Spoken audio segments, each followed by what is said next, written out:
Good evening, everyone. The work session of the Board of Trustees for the Spring Independent School District is officially called to order on Thursday, June 6, 2024, and the time is now 6:03 p.m. Trustees present are Trustee Adams, Trustee Durant, Trustee Jensen, Trustee Newhouse, and Trustee McDaniel. I'd like to ask everyone to please turn off or silence your cell phones and any electronic devices.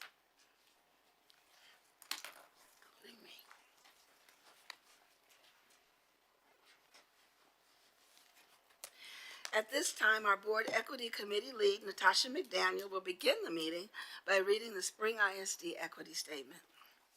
Thank you, President Durant. Spring Independent School District strongly believes in educational and racial equity as fundamental aspects of its core mission and purpose, embodied through any program, practice, decision, or action that affects all students, with a strategic focus on those choices and policies that most strongly impact marginalized students. We believe all students, regardless of their ability, cognitive, physical, or social emotional, ethnicity, language, race, religion, gender identity, and status, should have equitable access to opportunities, resources, support systems, and educational rigor in order to maximize their academic success and social emotional well-being. We believe every Spring Independent School District student is valuable and possesses individual strengths and characteristics that make our district a great place to learn and grow. Moreover, we seek to act on that belief, instituting policies and practices that value diversity, committing ourselves as a district to continue growth and development, and working to support the success of every student in all that we do. Thank you, Trustee McDaniel. I would like for the record to show that Trustee Correa joined the meeting at 6:04 p.m. The first order of business is a review of the minutes from our previous meeting. Do any trustees have changes or corrections to the minutes from the May 9th work session 2024 or the May 14th, 2024 regular board meeting? Hearing none, those items will be submitted as part of the consent agenda for the June 11th Board of Trustee regular board meeting. Our next item is our super proud superintendent's remarks, and so at this time, I'd like to recognize our superintendent of schools, Dr. Lapita Hinojosa. Thank you, Ms. Durant, members of the board, those of you that are here and those of you that are online. Just want to give an update. We closed out the school year and had a lot of amazing things that happened, and just want to give a quick update and share out. So first, as you know, we graduated over 2,000 students from our 6 high schools. Just an exciting event, and yes, thank you. And you know, as I shared at graduation, and as you all know, this is such a special class. This graduating senior started their freshman year from home, working remotely during the pandemic, and you know, have had challenging 4 years, but they all overcame and very resilient.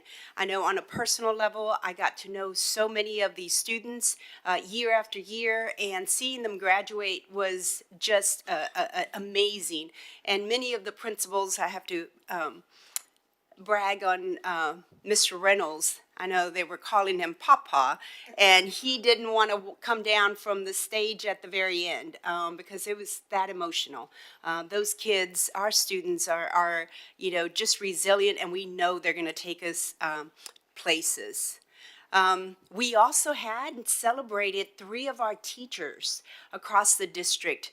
We partnered with Honored Schools, and this is as a result of the partnership that started this past year with the Houston Sports Authority, going to the playoffs, the college playoff. We had so many great things that happened from the tour that different entities did last May. And this was a culminating experience. Honored Schools is a place, it's actually a location, a nonprofit, where students and parents, but particularly the students, can give feedback and accolades to their teachers.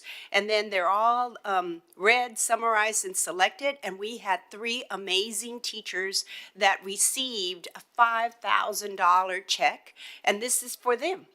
It's not for the school, it's for them. And so you see Mr. Novick, a CTE teacher out at Spring High School, Miss Whittington over at Anderson Elementary, and it's cut off, but it's Miss Colby Davis that is at Springwoods Village Middle School, one of our English teachers. We had our end of the year, our annual employee recognition banquet. And here we recognize all of our teachers, we give out service pins, we recognize our retirees, but we also recognize our elementary and middle and secondary principal of the year. And so we celebrated both Miss Parker, Cecily Parker, as the principal of the year over at Jenkins Elementary, and Miss Cecilia Brumsey,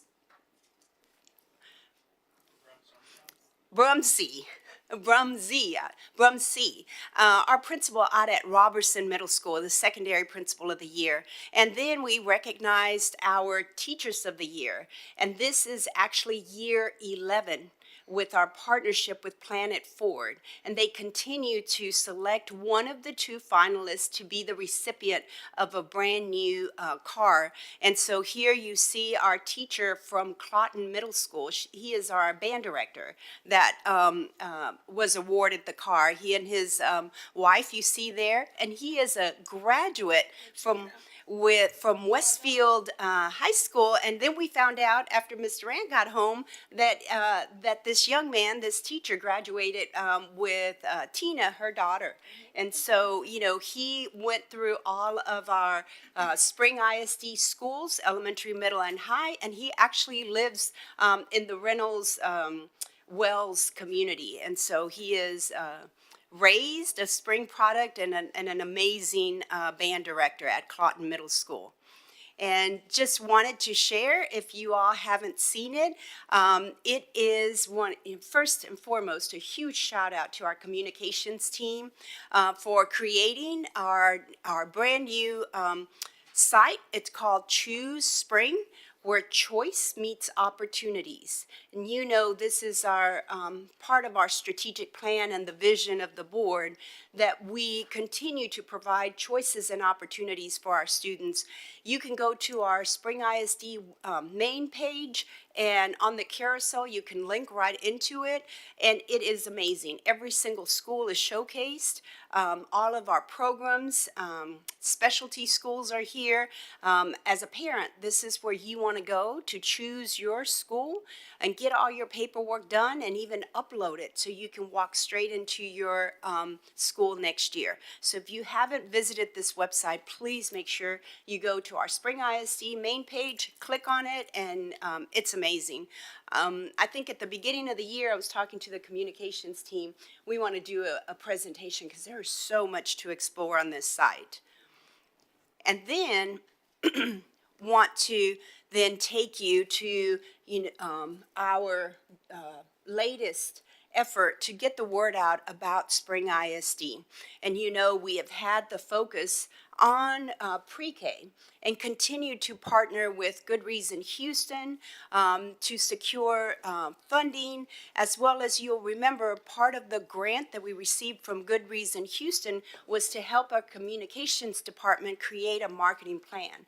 And so this is part of that marketing plan, and so you should see these billboards. One is on 45 and the other is on 19 at Kirkendall. You know, just really what the team did was to really look at the high traffic areas, as well as where are our competitors. And you all know that our competitors now in spring are the charter schools. And so here on 45, Loud and Proud, off of Kirkendall, you'll see many existing charters as well as the new ones that are coming. And so, special thanks to our communications team and the work that they've been doing, and to our pre-K teachers. And I noticed we have our coordinator of pre-K here, Ms. Bassett, Jennifer Bassett, that's back there. So thank you for all the work. Ms. Bassett, will you stand, please? Thank you, Ms. Bassett. And I know the board knows that every year I meet with our pre-K teachers and we establish goals. And I know my first goal after the pandemic, after becoming superintendent, I gave them a goal of 1,700. And they were a little nervous and we reached it. Last year when I met with them, gave them the goal of 2,000. A little nervous and they reached it. And so this time when I went to meet with them, I didn't give them a goal. Instead, Ms. Bassett, I asked them to give themselves a goal. And so our goal for pre-K is 2,250. And so we believe in early childhood. We believe in the importance of early childhood. And most importantly, making sure that our children are prepared when they start kindergarten and they're prepared with those literacy, pre-literacy skills. And we also know that this is one way we can grow our enrollment. Once they come to us in pre-K, they stay with us. And so a huge strategy for us. And then last but not least, want you all, I know for us in Spring ISD, our Fridays are off, so you have time tomorrow to watch the Jennifer Hudson Show. That's all I'm saying. Or set your DVRs if you all have to go to work. Set your DVRs, but just want you to watch. All right? And then just a quick update. We are starting summer school on Monday. It does go for an entire month, June 10th through July 10th. We are having our holiday. It is in the middle of the week, Juneteenth. Our Leadership Institute for all of our leaders, teacher leaders, coaches, specialists, principals, administrators will be at the end of the month.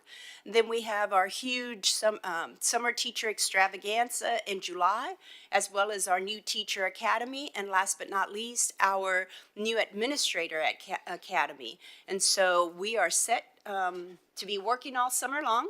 Unlike what people think that educators are off in the summer, this is when we get to learn and grow and prepare for a new year. So just exciting things happening in Spring ISD. I want to thank everyone for their continued support in Spring ISD, and most importantly, your support of our students. Thank you, Ms. Durant. That concludes my updates. Thank you, Dr. Hinojosa. There were some really amazing accomplishments that we've seen from Spring ISD, so thank you for your leadership there. Our next item is our agenda participation. Are there any questions? I did. For summer school, are we offering transportation to students this year for summer school? They are in, what do we call them, pods? I'm going to turn it over to Mr. Moran. We have satellite stops for transportation, yes. You need to recognize Kelly P. Thank you. Yes. So with the pods, do we know if that information has been communicated to parents yet, or? I'll have to double check, I believe so. It should have been communicated, but I can double check with my team. Okay, I just haven't received any information, so. Okay. Gotcha. All right, thank you. Thank you, and Trustee Hodges joined us this evening at 6:13 p.m. I will now move on to our next item this evening is agenda participation. This item allows members of the public an opportunity to speak on any agenda items before the board considers those items. Mr. Binkley, do we have anyone signed up for agenda participation? Yes, Madam President, we have one speaker tonight. Before I invite our speaker to the tables at the front, I do have a short paragraph to read. The board invites interested citizens to address the board regarding any item on tonight's agenda that they desire, other than allegations concerning the character or capability of any board member, staff member, citizen, or student of the district. The board will listen and will not interrupt unless the person addressing the board infringes on the guidelines as stated previously or exceeds the time limit authorized for the presentation. In this case, you will have 3 minutes to present. Mr. King will keep time, which will be displayed on the monitors. The board will not debate nor respond to any question during agenda participation. The board will seriously consider your input when addressing the items on tonight's agenda. Also, according to law, it is a criminal offense for a person to obstruct, prevent, interfere with, or disrupt a lawfully called meeting through physical action or verbal utterance. Citizens are requested to supplement any oral address to the board with a written summary of their presentation and any recommendations they may wish to suggest. Thank you for your concern regarding our school district, and we will hear you now. Our speaker tonight is Michelle Williams, speaking on agenda item 7.5. Ms. Williams, you may approach the podium. You may sit or stand as you please. Good evening. Trustees, Dr. Hinojosa. My name is Michelle Williams. I am an educator, not in Spring ISD. However, I am a taxpayer in Spring ISD and have been for over 20 years. I do understand what the current state is as it relates to education and public education, more specifically, and the funding issue. And I know that there's a lack of funding. However, your funding is not in our bank accounts. They're not. Everything is going up except for your taxpayers' paychecks. That's it. And I have been paying taxes every time Spring ISD asks for money. We generally give it to y'all. We passed a bond 2 years ago, and here we are again, 2 years later, you all are asking to raise our taxes. Our houses are going up. I bought my house in 2002.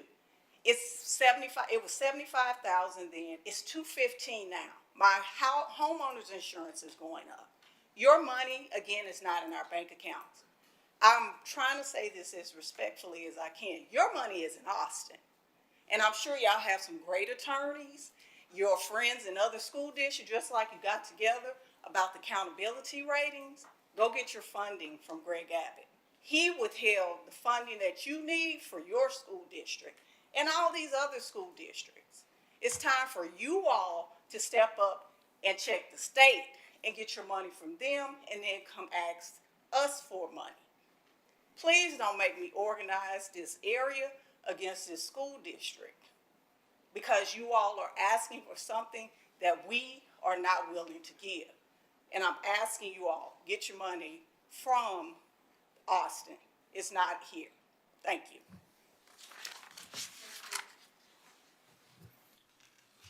Madam President, we have no additional speakers tonight. For our next item, I'd like to recognize, can y'all hear me? Okay. For our next item, I'd like to recognize our Chief Financial Officer, Ann Westbrooks. Good evening, and thank you, President Durant. Dr. Hinojosa and members of the board, I'm actually going to hand this over to my colleague, Dr. King, to make the introductions for this item.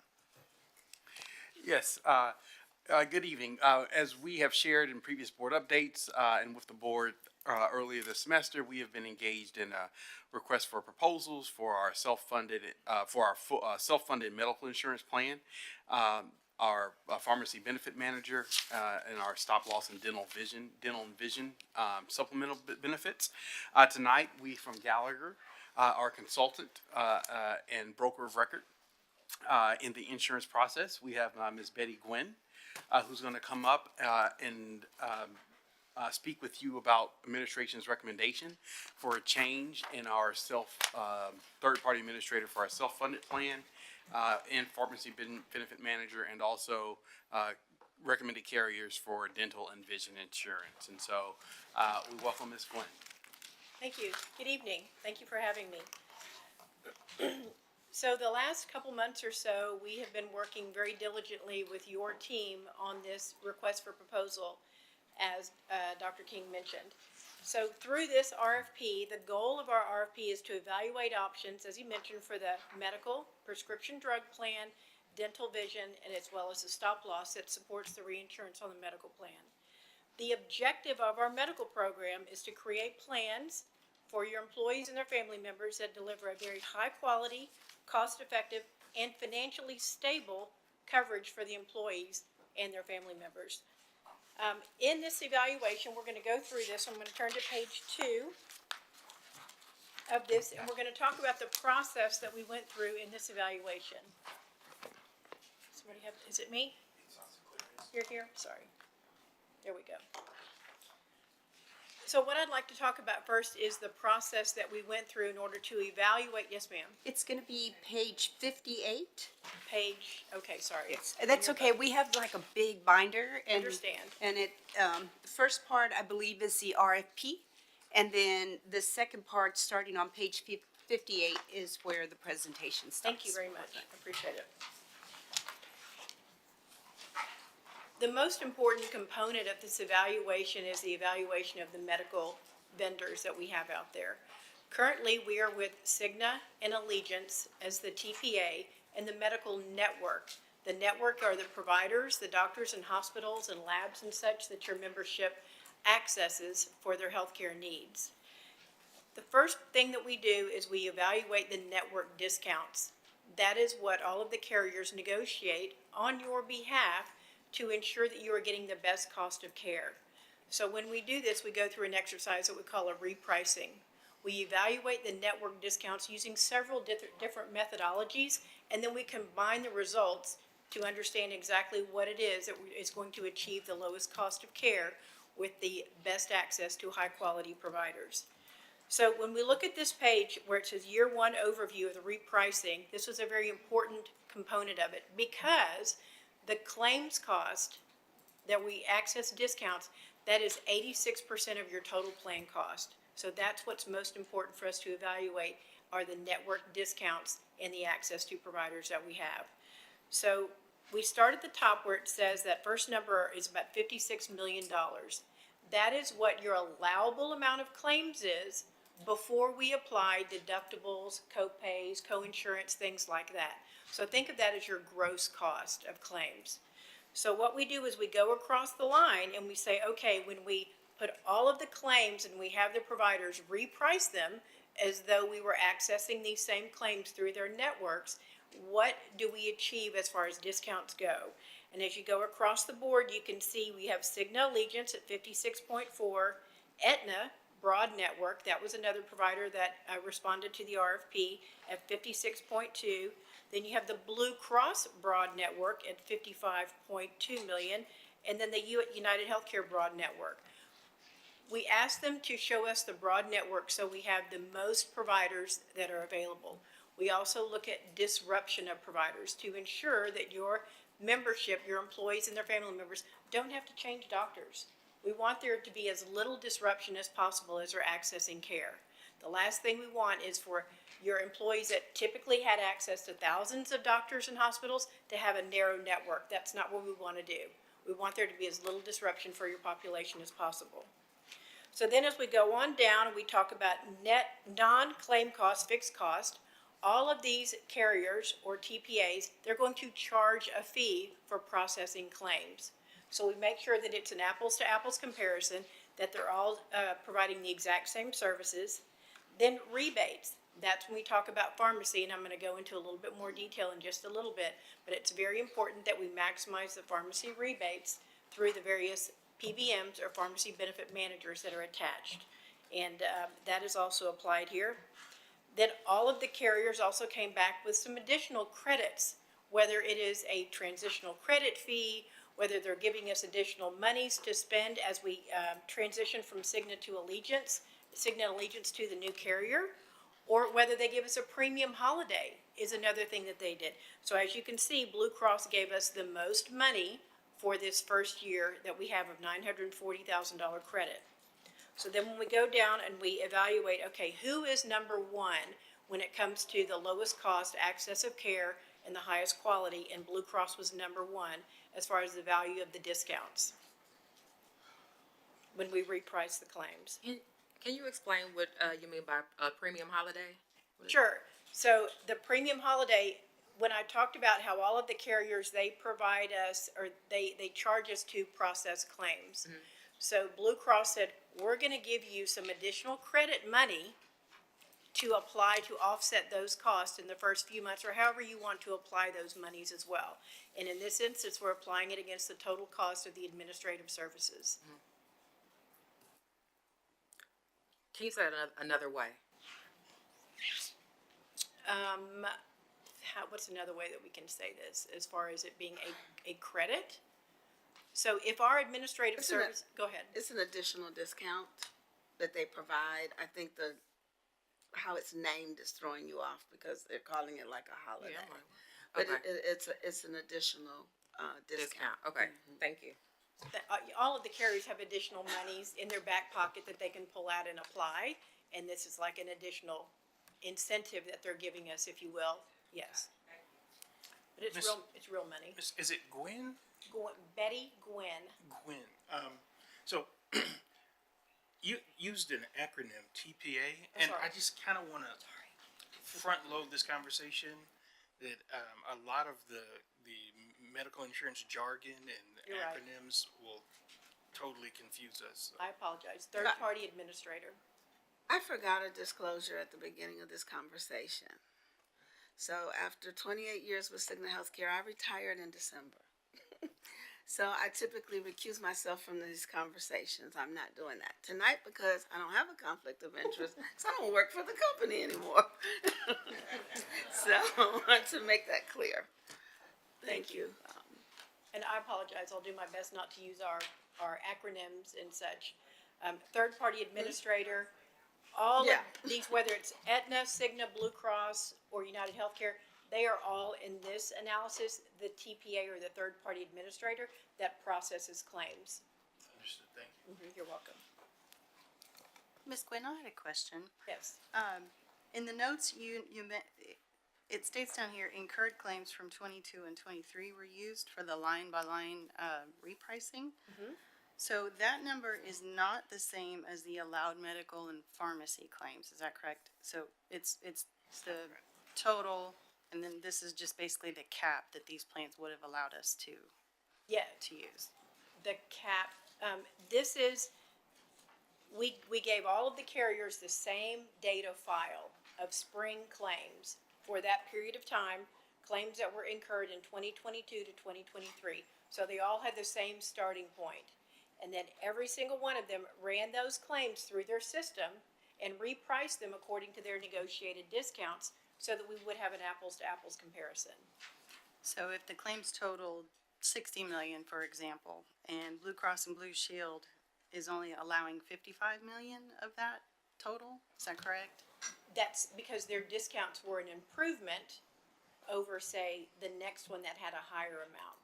Okay. Their what they discount may have been a half a point better or so, excuse me, Okay. go ahead. And they may look at what they look at is the actual claims, and then they compare it to our coverage policies. And so our policies dictate how we process and pay a claim. Okay, so if the x-ray was done or the MRI was, how the treatment plan. Okay, so if their policy was different than Cigna's, it may have cost less.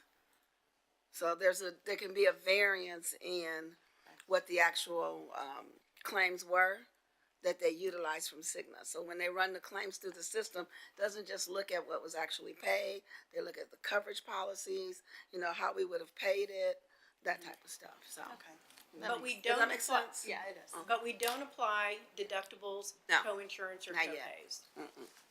And my second question was, the notation about excluding the stop loss, the termination costs, and the specifically Cigna runout fees. Yes. What was the reason for excluding those costs?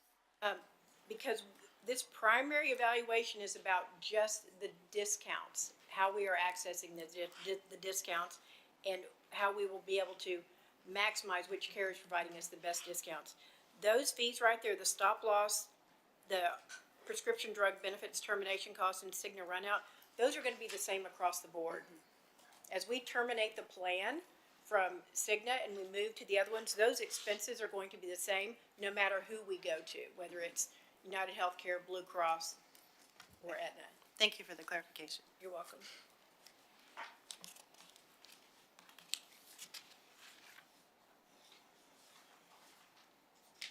This analysis of Blue Cross also, I mentioned it applies to their broadest network.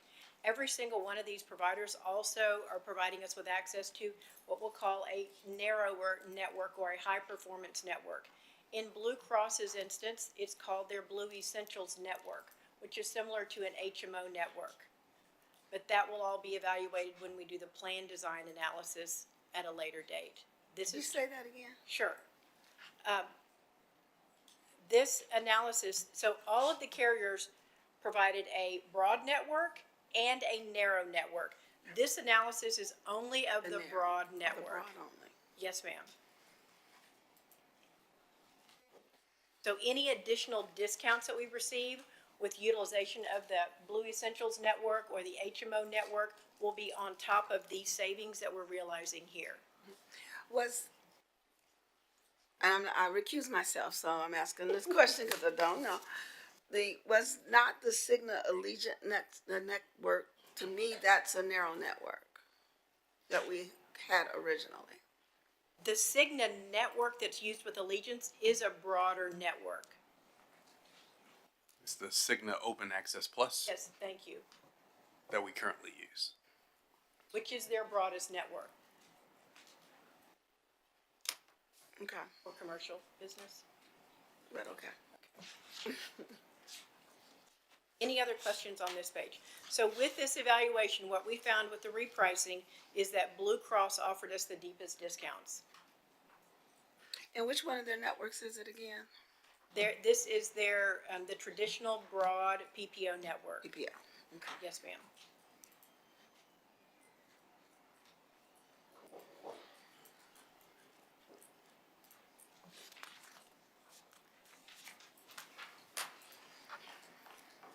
On the next slide, we're going to talk about are your plan costs. Remember in the beginning, I said this is the starting point of the allowed claims. Now, in this exhibit, what we're going to be talking about is we're going to be really applying your after your deductibles, copays, and coinsurance are applied, and then we are going on and applying, netting out the employee contributions, how much the employees pay out of their paycheck, because what we want to show on this exhibit is with the all-in cost and then netting out the employee contribution, what the value of each one of these providers or carriers are going to be. And as you can see, when we also looked at fully insured. I want to make note of that. Because when we took this out to bid, we looked at our self-insured, which is the platform we're on today. We wanted to look at fully insured because we were looking for financial stability to see if that was in fact going to be an affordable option. So it should be noted that in your binders, you will see that the fully insured plans, the quotes that we see for fully insured, where the lowest cost fully insured option was $39 million and the highest fully insured option was $55 million. So when we compared that to the self-insured, it was not an affordable option out there for us today. Explain the distinction between fully insured and self-insured in this context. You bet, you bet. Fully insured is I'll use that as an example of like you pay your car insurance. You pay this premium regardless of what your claims are. If you have $10 million of claims, you're gonna pay $50 million in premiums regardless of the claim amount. When you're self-insured, you're paying for the claims that are actually incurred up to a stop-loss cap. So if you have a catastrophic claim, maybe you have a premature baby that cost $1 million, your plan is protected for that component of it through your stop-loss reinsurance.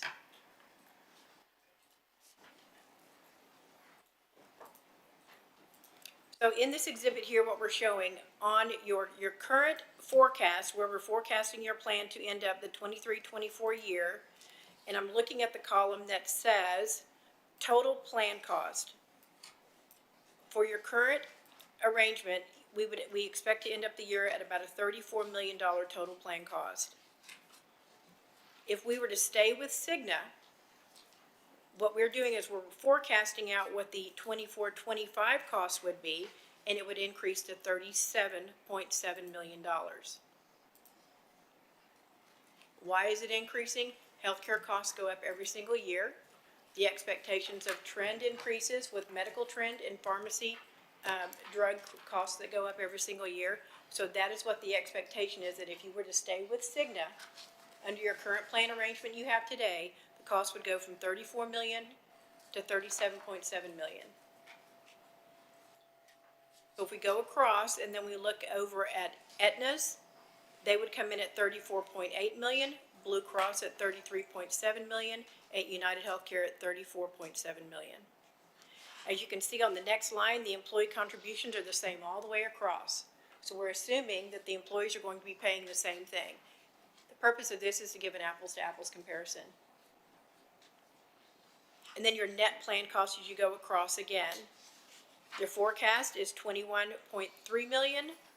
For Cigna status quo for 24-25, 25.1. Aetna ASO 22.1. Blue Cross ASO 21 million. And United Healthcare ASO 22 million. We understand that every penny counts. It makes an absolute big difference. And what we typically will look at when we look at these sorts of savings is, what does that mean to your organization? We were instructed to let's find the lowest cost of care with the least disruption and the best quality of care. So what we look at is we want to make sure people aren't losing doctors, aren't losing prescription drugs or anything like that. And so this is what the results were of this RFP and how we came to the conclusion that this is Blue Cross's ASO option is the best option out here for us. Quick question. The figure for the employee contribution, is that an average? Is that the cost for a family with a high deductible plan? Like The 12.6? Yes, ma'am. That is your actual cost that for employees, it's coming out of their paycheck. So for everyone that has employee-only coverage, employee spouse, employee child, employee and family. This is for us to take a projected out of everyone that you have enrolled on the plan and the elections that they have today and what they're paying out of their paycheck today. There's no variance between an employee. Absolutely. Okay. This is the total Okay. That's the total actual cost that we had Okay. of the previous for year, a 12-month period of for a time. 12-month period. And there's some runoff because claims are being processed now, so that, you know how we always see a delay in the scores that come in, and you'll see the same thing with the claims. But, I'm still not sure. this cost will fluctuate, employees will change, they may decide not to carry their spouses, they might add their kids, so it will fluctuate in that way, but this is the actual cost based on the 12.6. data I that see, they're I see, I see. utilizing. Okay. 12.6 is what we paid this last year in employee Correct. contributions. And it's what we're Roughly. correct, when we forecast out for a 12-month period of time. So we'll take a snapshot of your elections that you have right now. See how it says 3,206 employees that are covered on this plan. The top, that average subscribers, you see that we're calling that an average. A subscriber is an employee, but that could mean an employee only, an employee and spouse, employee and children or child, an employee and family. So for the total plan cost, That's per employee per month, PEPM. for the total plan cost projections, when the projections were made, were those industry standard numbers based on just kind of the environment, or were those projections more tailored to our actual? Your actual Claims. claims. Okay. So when we use our actuaries, we have a whole stable of actuaries and underwriters, and what they do, the methodology is it's a look-back methodology. They take the last 18 months of Spring's actual claims experience to predict forward what's going to happen in the future. It's real data. Yes, a group that your size is very predictable. You're welcome.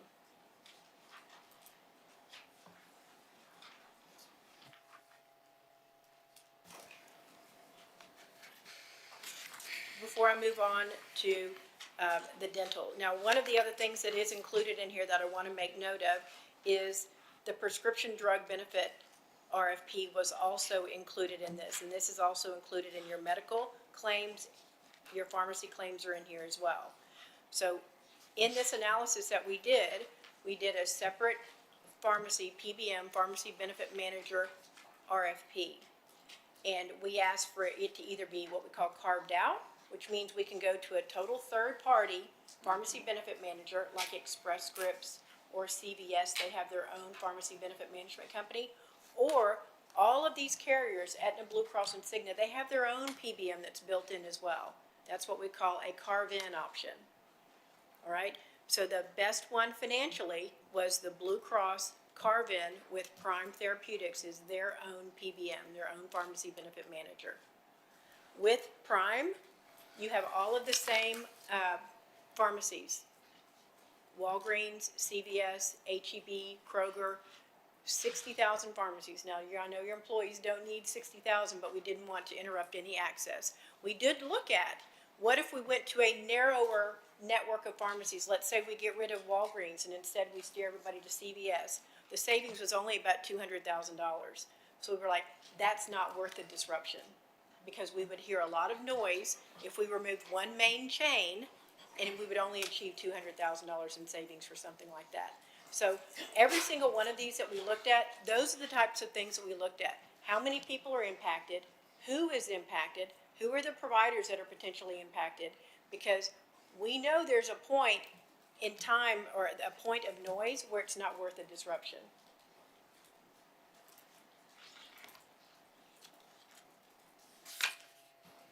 Any questions on this projection page before I move on to the dental? I wanted to make sure I talked about pharmacy a little bit to give you the assurance that the pharmacy benefit management will still be a great program. You said Prime? Prime Therapeutics is the one that's owned by HCSC Blue Cross. Yes, ma'am. The one carve-out vendor that responded is ESI or Express Scripts. They're the only ones. They're owned by Cigna. Yeah. They were competitive, but not as. Prime beat everyone on the rebate component of it, which is a I'm not very real competitive. familiar with Prime. Probably because it's just Blue Cross branded. Before I move on to dental and vision, any other questions on the medical or pharmacy programs?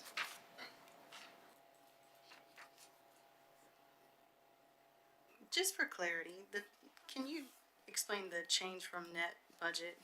Is that just the budgeted value versus the total net plan cost, and that's the difference? The Change from net budget, the blue highlighted line? current change from net budget as far as, so what we're showing here is let me make sure I've got my math right here. So that is total plan cost minus the net plan cost, right? Comes up, for example, under the forecast, the 11.1 million.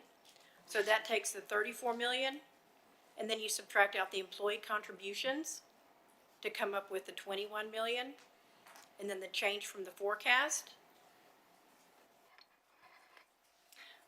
The 21.3 Yes. minus the 30.4. Yes, ma'am. Got it. This might be a question I asked throughout this process, but a lot of the questions you're getting are because the last time we went through this process, there was some unintended consequences and some unexpected events that happen as a function of, I'm not sure what the reasons are, but what is the thing about the projection that would keep you up at night, that would bother you, that you would be worried about because the future is so unpredictable? If I could go back and look at what the situation that we're in now that we're trying to course correct, is that when the budget rates were set previously, and you see your budget rates were $22 million, right? In that first column where it says 22.4 million, that was based on your budget rates that you have. However, your actual plan cost is running at $34 million. So your budget rates that were set before, those funding rates, were not adequate to support the claims. So, but now, because they didn't have enough data to determine how much was going to be needed to price your plan. It was very difficult coming out of TRS. The data isn't necessarily it's not that it's not accurate, but it's not really as credible as it is when it's your own data. What makes us most comfortable with this is we use your actual paid claims data. That was one of the great things about being with Cigna Allegiance, is we could truly see what was happening with your claims. We could truly now see what claims were being paid, as before when it was previously with TRS. You didn't really have access to all of your claims data because it was in that huge pooled plan. I guess I'm a bit confused and Okay. troubled that So it was the same group of employees when it was TRS. And so I guess I'm surprised that the data wasn't more valuable to us in terms of what we needed to make a projection. Can you explain the difference in fully insured and self-insured? Well, she did that earlier. That's That- that's why. That's the reason we shifted. Okay, maybe I do need you to re-explain that. Explain, yeah. Oh, and I can go back to TRS as well, if that would be helpful. Yeah, that would be. Right, so TRS is this gigantic pool, right, of all of these employers that are similar to you. Most are smaller school districts, there's other larger school districts that are still in TRS. So all of those claims, which was, is it 200, I'm trying to think, it was a 200,000 member? I think under the TRS plan, sounds about right. And we are what, 3,000? So you have these 200,000 members that are accessing care, and that's what they're basing the total cost of TRS. But TRS was always underfunded as well. And we know that because they were always doing that cash call every year that they needed more money to support that TRS plan, right? So then TRS had this big bucket of claims, and that's what they were basing their total cost of care on. And that was pretty much a fully insured pool, if you will. And you guys were just paying premiums. You paid premiums, it didn't matter what your claims were, you just paid the premiums, right? You didn't really know until you pulled out what actually was yours, because there could have been healthier school districts or healthier employees with maybe their access to care was cheaper than it is in Houston. Houston is very expensive to access health care because of the technology that we have here, okay? So now you're pulled out on your own. You don't have healthier school districts or people that are supporting you. You just have your own claims experience now. And she made a good point, you know, a lot of school districts now are questioning, should I have pulled out of TRS because we were somewhat insulated from our, Insured as opposed to self-insured. right. That makes a big difference because you assume the risk. And, You assume the risk. right, TRS used to be just global rates, and then 2 years ago, they went to district rating, right? Now, we did see that they just released the district rates for your region, and it went up 9%, 9.6%, I think is what the increase will be for those districts that are still in your region that are in TRS. So they're going up as well. We saw them go up the prior year as well. So, yeah, and so, but it's fully insured, so any fluctuation in claims or anything like that is capped. It doesn't impact us. We're self-insured, so that fluctuation impacts us. Don't forget to turn on your microphones. Michael, did that make sense? Okay. Yes, thank you. Thank you. I'm going to turn to the next page, which Can you is on repeat, the. I don't know if it's Go ahead, my, sorry. where was the 2.4 you referenced? 2.4, I referenced. All the numbers were off. Was it just me? Just a little bit.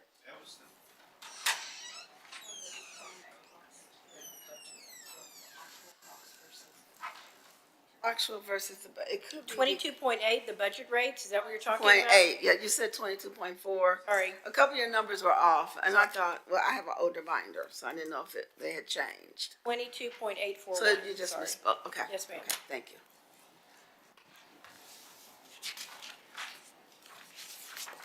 The dental is a little easier. Were we- I'm not trying to say that Well- this is complicated. It is In an very attempt complicated. to save money, we went self-insured, but we assume the risk when we do that. But what happened was we ended up with a lot of catastrophic claims, so the cost, it was high. So we got hit hard. Really, that's what happened. Okay. Ms. Westbrooks, is that a correct Thank you for statement? the layperson's explanation. Is that a correct statement? The intent was to save our employees money. Right, correct. That was the Correct. intent. And so when we received the TRS data, it looked as though, and the information that we were provided and that was provided to the board was that the premiums that we were paying in compared to the claims that were for Spring ISD employees, there was quite a bit of a surplus. Right. Over the 5 years of data. And so it didn't look as though we had much risk going into self-insured, but as Ms. Gwynn, we've talked about many times, that was not the case the moment that we became self-insured. So the intent was to provide financial relief to our employees. Correct. And we provided lots of free options to our employees, and it hasn't worked out well financially.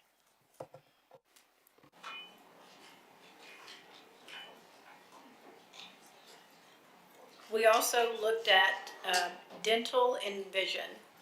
Dental is 100% paid by the employees. Now, we did an RFP for this as well, a request for proposal, where we had sent it out to the market and had organizations bid for us. We got this down to the finalists, which is your current plan with Cigna, and then Delta Dental, which is a national provider. So the good news here is it's the same benefit plan. When I talk about the same benefit plan design, the same deductibles, the same copays.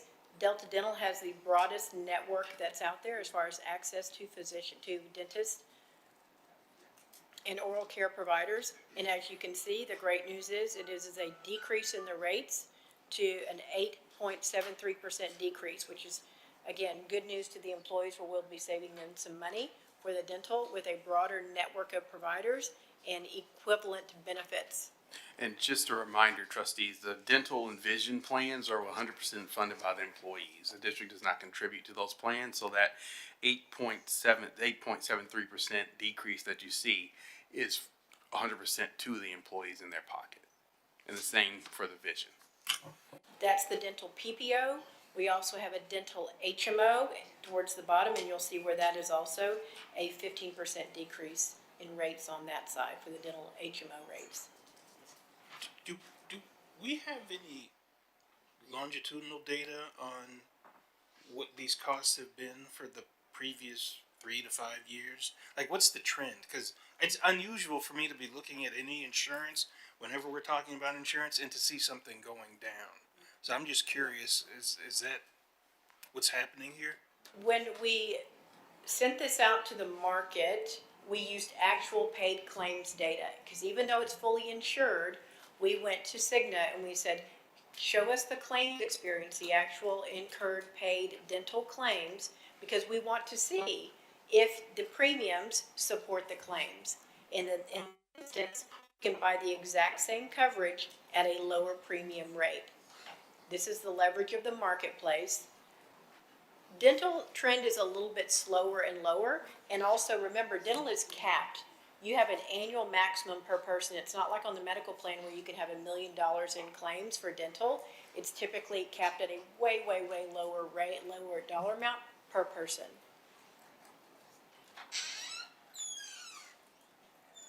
So I will speak for myself. I avoid the dentist, which means I avoid creating claims. And I wonder, that's why I ask about the trend data. Like in an economic downturn, I imagine more people are avoiding what they think of as elective, probably isn't. So I wonder about whether this is a trend that might continue or whether it might flip around. It's just something we should be thinking about. You know, and we'll always see this. This is why it's always a great idea to market these every few years, because you will have insurance carriers that will be buying business. You know, that they want to have a market share. They want to grab a market share. So what they'll do is they'll offer a really great rate for multiple years. So we lock those savings in for multiple years, and we're able to take advantage of that. That's why it's going to be a good idea in the next 3 to 5 years to do it again and see who's hot, who's going to give us the best rates at the best value for our people. Just like you do with your electricity or your cable bill, they give you a good rate, but you go back another year or two and you can probably get a better deal. So kind of along those lines and kind of following up Mr. Adams' comment. So we have a lot of we have high turnover. So if we're basing our claims on a good chunk of people that are no longer with us, how does that impact the forecast moving forward? And especially if that's a yearly trend, like how do you account for that? Right. It's again, because of the size of your organization, it still is very predictable, even with a high turnover environment. There are other organizations, maybe like a manufacturing organization, and they may have a 200% turnover. But that type of turnover then is also accounted for when they do their claims valuations as well.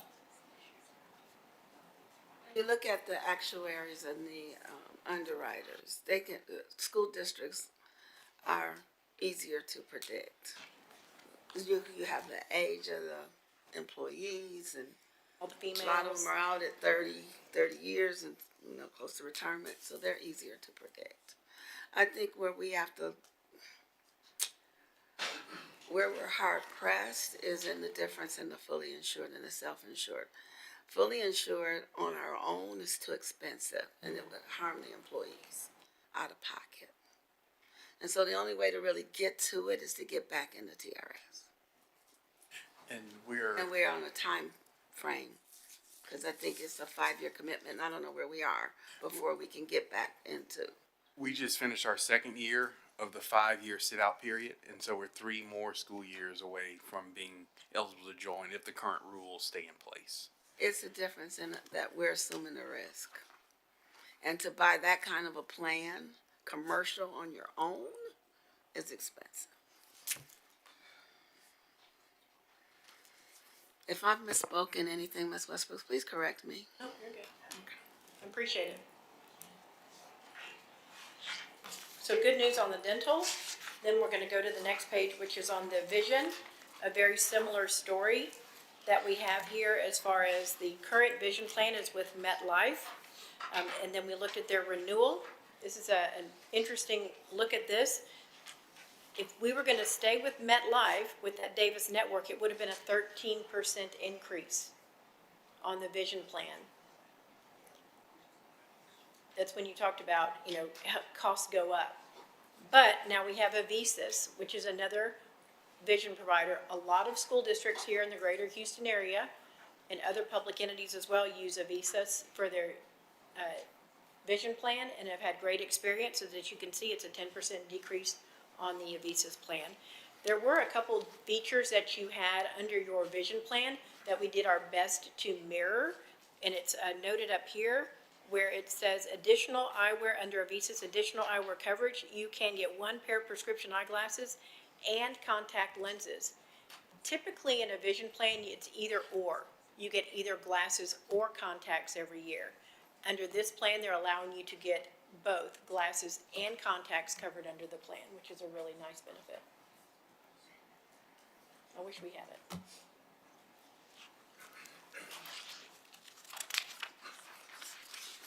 So, I did have a question, because when you're talking about, when you're not fully insured and you're assuming the risk, the health of your employees is critical.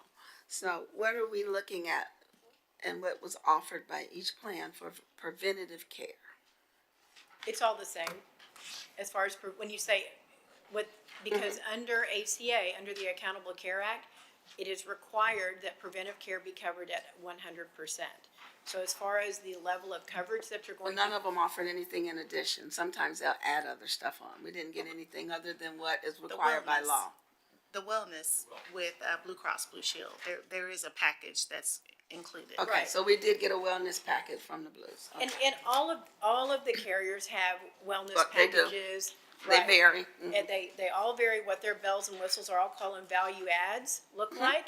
They all have wellness platforms. They all have wellness incentive programs. That's one of the things that they've given us that money for that we can potentially use for some wellness offsets for credits or anything like that. Now, what we want to do though is we want to make sure any programs that we're investing in have a return or value on investment. We're just not going to put a bunch of what we call point solutions or programs in that people aren't going to use or that there's no value in that's going to help them get healthier, have the best access to care and wellness benefits that are out there. Ms. Gwen, I know we are like really engaged because we have the presentation here, but the slides, we haven't advanced the slides. And so our That was the only other one. members that are here, apologize. we can Oh, the see them on our audience. books, but they weren't able to see them. If you'll do dental and just stay for just a few seconds Right. so everyone can see the dental on the screen. My apologies. That's all right, we got so engaged in the conversation. Yeah, we can, sorry guys out there. The dental rates on the PPO are going down 8.73%. The dental HMO rates are going down by 15%. And then on the vision plan, the vision rates are going down by 10%. If we had stayed with MetLife, they would have increased by 13%. The best way to get the best rates is creating leverage in the marketplace through these public RFPs. Request for proposals. Thank you.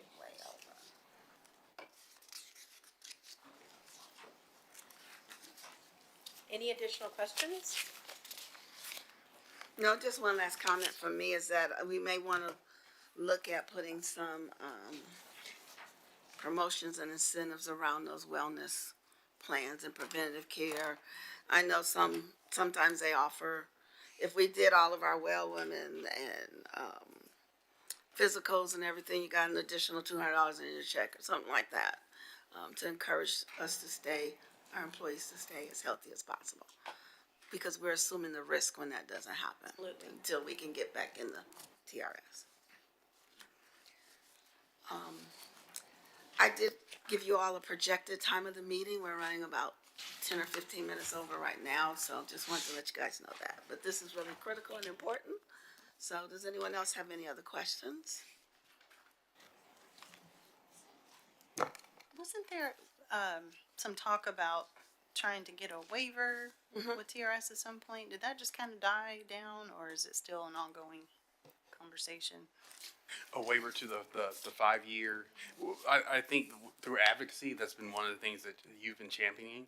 And we have met with legislators about that. However, they have not moved forward on any legislation. But that is one of our advocacy points that we would allow, because it just feels like punishment at this time for leaving TRS.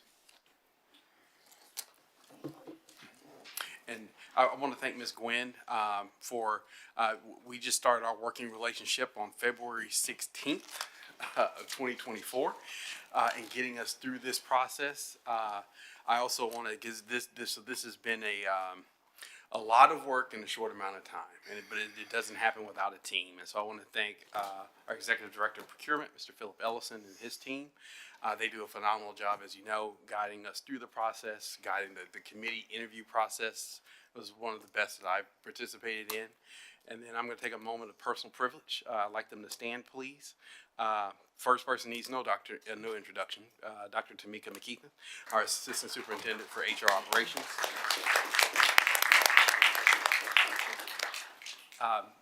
She's a legend around these parts.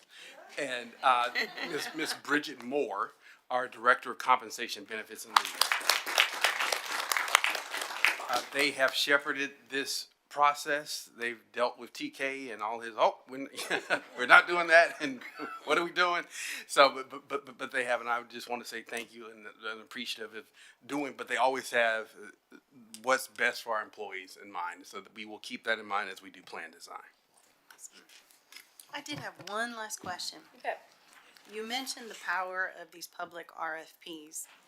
And given the environment that we're in, you mentioned every 3 to 5 years to redo this exercise. Would it be beneficial to look at this every year, maybe every 2 years? So it depends on the rate caps that we're given.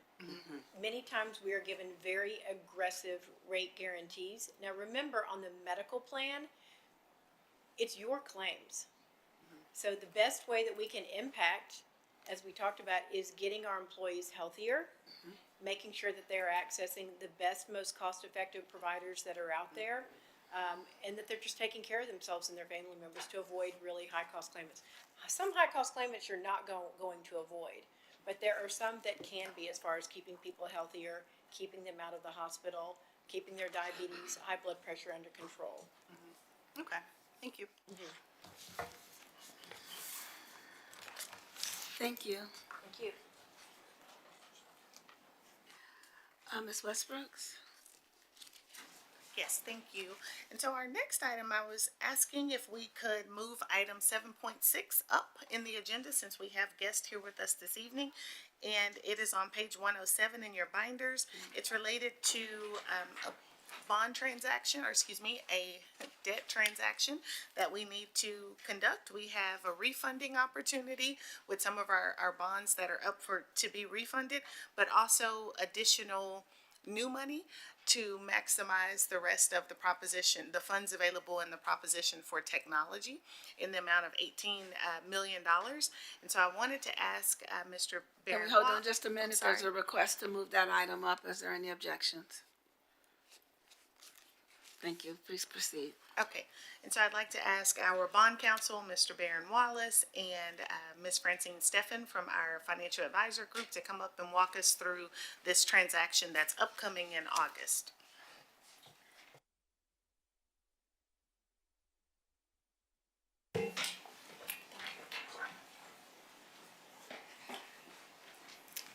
Okay, is this on? Yes. Good evening. Nice to see you all again.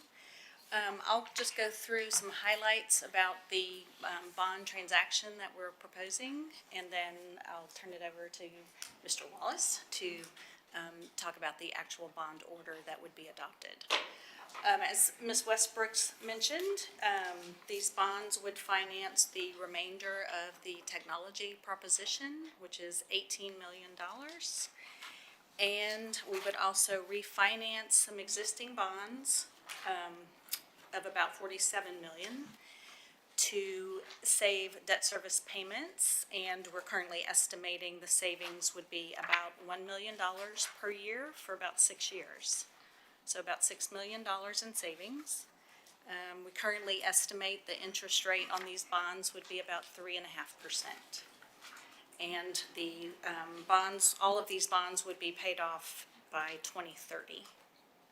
So relatively short bond issuance compared to what we're used to seeing. I think that pretty much hits the highlights. Any questions on that? And if not, I'll turn it over to Mr. Wallace. Good evening, everybody. For the records, Barron Wallace. I'm with Bracewell. It's good to see everybody again. So now to the exciting part, the bond order. I think y'all have all seen this before, but the bond order before you delegates certain authority. It sets a maximum rate of interest. It sets a maximum principal amount. It designates what the purposes of the bond is. It authorizes the creation of what we call a preliminary official statement, which is the offering document that goes out to the market, selection of underwriters, and a bond purchase agreement. So all of those things are accomplished through the adoption of the order. This is standard.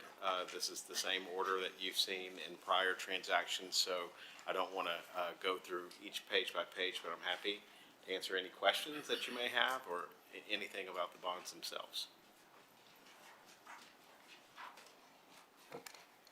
How often can we refinance bond debt? I'll start, then I'll go to you. So because you issue bonds on a tax exempt basis, typically there are some rules around that.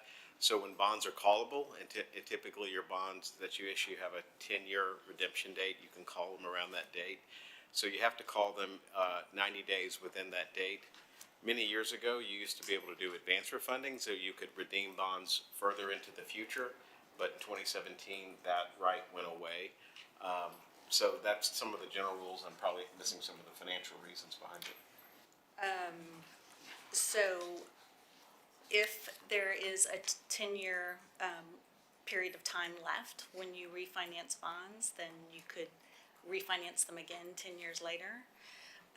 We are refinancing bonds that have already refinanced a previous issue. But these bonds will mature in 6 years, and so these bonds will not be callable, and so they won't be refinanced again. Thank you. And typically, you don't extend the life of these bonds, so you're kind of within the same time frame that you issue them. So you're not taking something that you did for 20 years and then going out another 20. You're trying to achieve lower interest rates for the balance of the time that you have. Which creates the savings. Yes.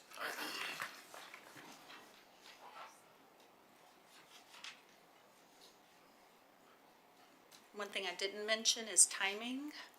We would be selling these bonds in mid-August and then closing in mid-September. And so that's when Ms. Westbrook's would see that money hitting the accounts for your technology. So with the potential of rates maybe going down, is there any benefit to waiting a little before refinancing, or is the timing now at this point? Our philosophy is don't try to time the market, just issue the bonds when you need the money. And any moves within the next few months would probably not be enough to make a material difference to your payments.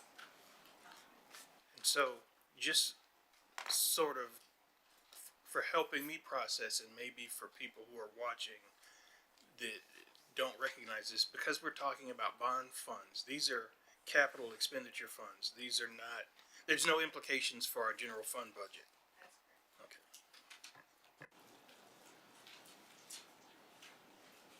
Thank you for pointing out that clarification, especially since we're doing budget tonight. Any other questions? Well, thank you for being here this Thank you evening. all. We Appreciate it. appreciate you Thank you. coming out.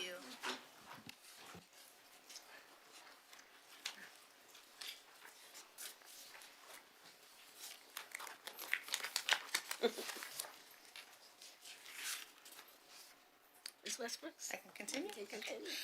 So we'll go back to the beginning of under section 7. And on page 64 is our monthly taxpayer refunds list.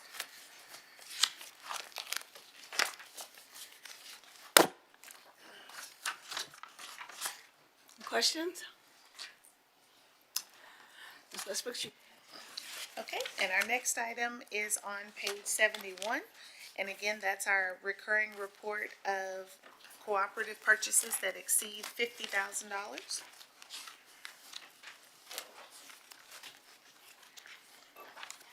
Any questions from the body on the co-op?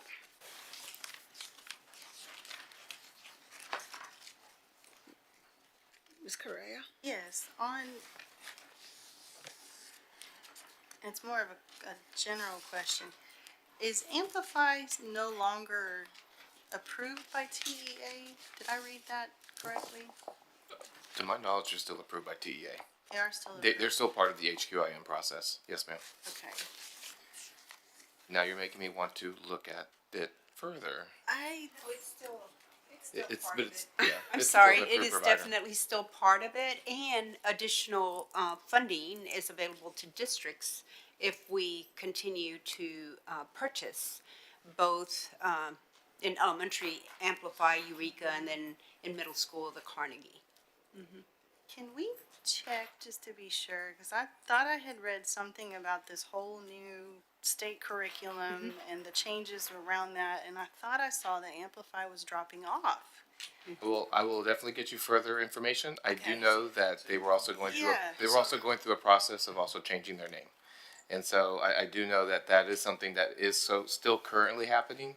That they are still amplified, but they're going to be under another umbrella name that they are evolving into. Okay, because the question was if we're paying for materials for a product that's not going to be acceptable anymore, so that's where it came from. Okay, thank you. Question, just curiosity, refresh my memory. When, at the end of the school year, when our students turn back in their Chromebooks for the year, do we charge them any fee for misuse of the Chromebooks? We're working on that. We have a process to be able to do that, yes. But that is something that we still have challenges with. So that's something that we need to continue to look at as a team to be able to ask what the capacity is to be able to charge back our parents.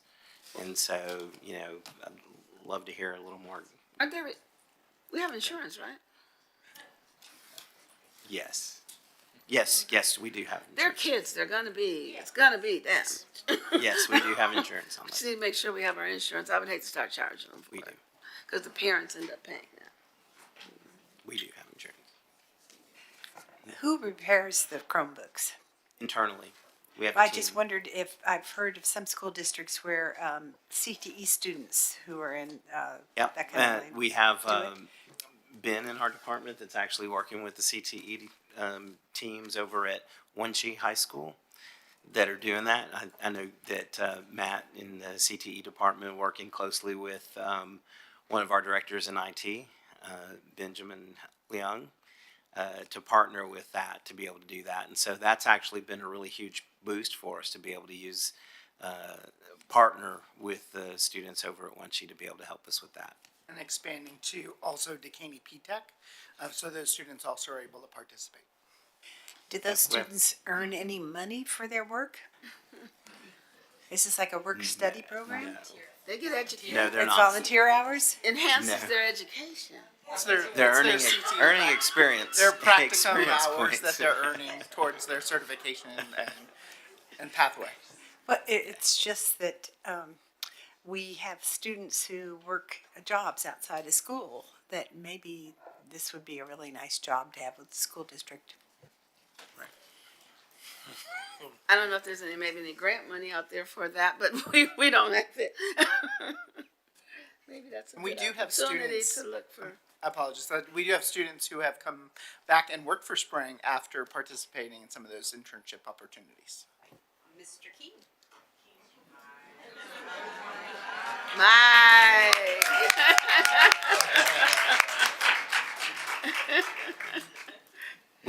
We do have the opportunity to hire some during the summer, so there's some That's good. that come back and get hired for the summer. Ms. Westbrook, you can continue. Any more questions? I'm sorry. No, okay, you continue. Okay, our next item is the financial update of actual expenditures as of April 30th, 2024, and that is on page 75 of your binders. And so with this report, this is the report that is included in the board update on a monthly basis for review of budget versus actual. As I mentioned, this is through April 30th of 2024, so we still have some budget adjustments that we'll make on our third budget review that's included here this evening.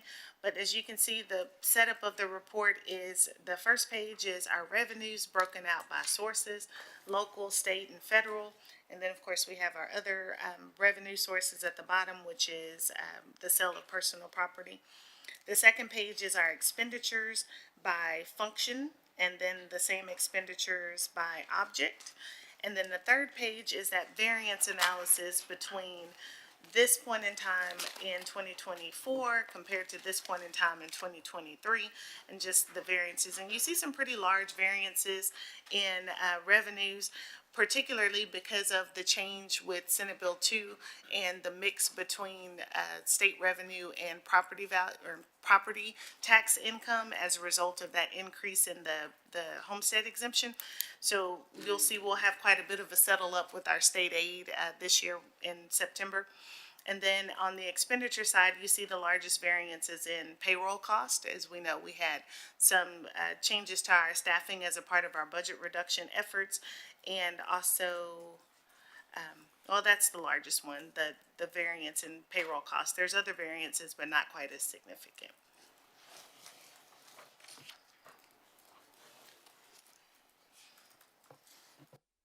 Any questions? Trustee Adams, you good? Okay. Ms. Westbrook, you may continue. Thank you. And so our next item, I believe, is our third budget review, and that one is actually in a folder. You have a maroon folder at your seats. And so this is our third and final budget update for the 23-24 budget year. And as customary, I walk you through the changes in each one of the funding types. And then, of course, there's a considerable amount of details associated with that behind those numbers. Starting on the first page that has the letter, In the general fund, we have a net increase in our revenues of $10.7 million. And that's made up of, first off, a net increase of $12.2 million in state revenue. And so that's related to Senate Bill 2. So that change in where the funds are coming from. So we're receiving less property tax revenue. So the state is picking up that loss of revenue on the state side. So we're seeing a shift from property tax revenue to state revenue, but also is some of the increases that we talked about at the May 9th board meeting, and that's the fact that our average daily attendance is actually coming in a little higher this year than it has in the last year and compared to what we budgeted for. Our special populations revenue is a little higher, again, what we discussed with our special ed revenue that we've received, and we had some additional dyslexia revenue, so that's the net difference between that increase in state revenue versus that decrease in property tax collections. As we've discussed before as well, is the interest earnings, and that we've seen a significant increase in our interest earnings over the last few years as rates have been more favorable. And so we budgeted here for the final total interest earnings that we've had thus far this year, that $3.4 million. We've also discussed throughout this year the change that occurred at the federal level, which impacted the state level of the SHARS, the School Health and Related Services, which of course then impacted local school districts with that loss of revenue with SHARS. And so for Spring ISD, our net loss was $2.5 million. And that's a recurring loss that we have adjusted for as we're going forward in our budgets.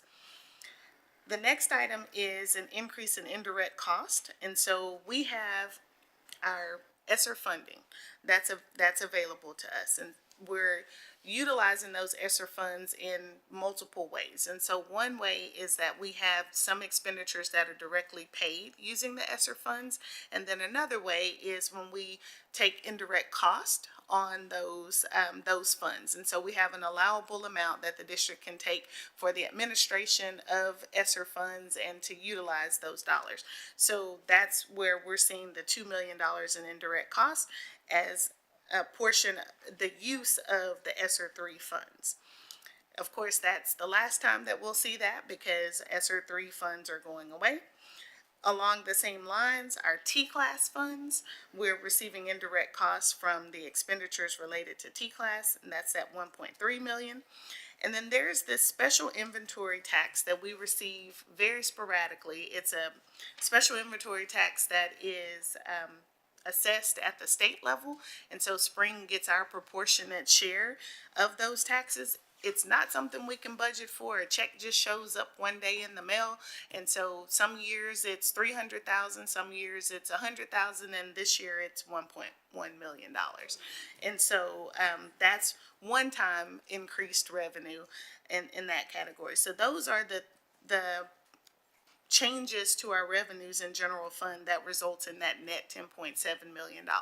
But as I've noted, several of those are one-time, but we do have some additional revenue that will go forward, and we've discussed that, and it's reflected in the budget for 24-25. Do we, Trustee Correa? Go ahead. Do we have any programs, initiatives that we put in place that we can directly align to the ADA increase? What Are we I doing mentioned- anything that can help to continue to push that? We absolutely are, and so that was a part of the discussion at May 9th as well, and I give that credit to our data management and compliance team, and working alongside our program directors under Dr.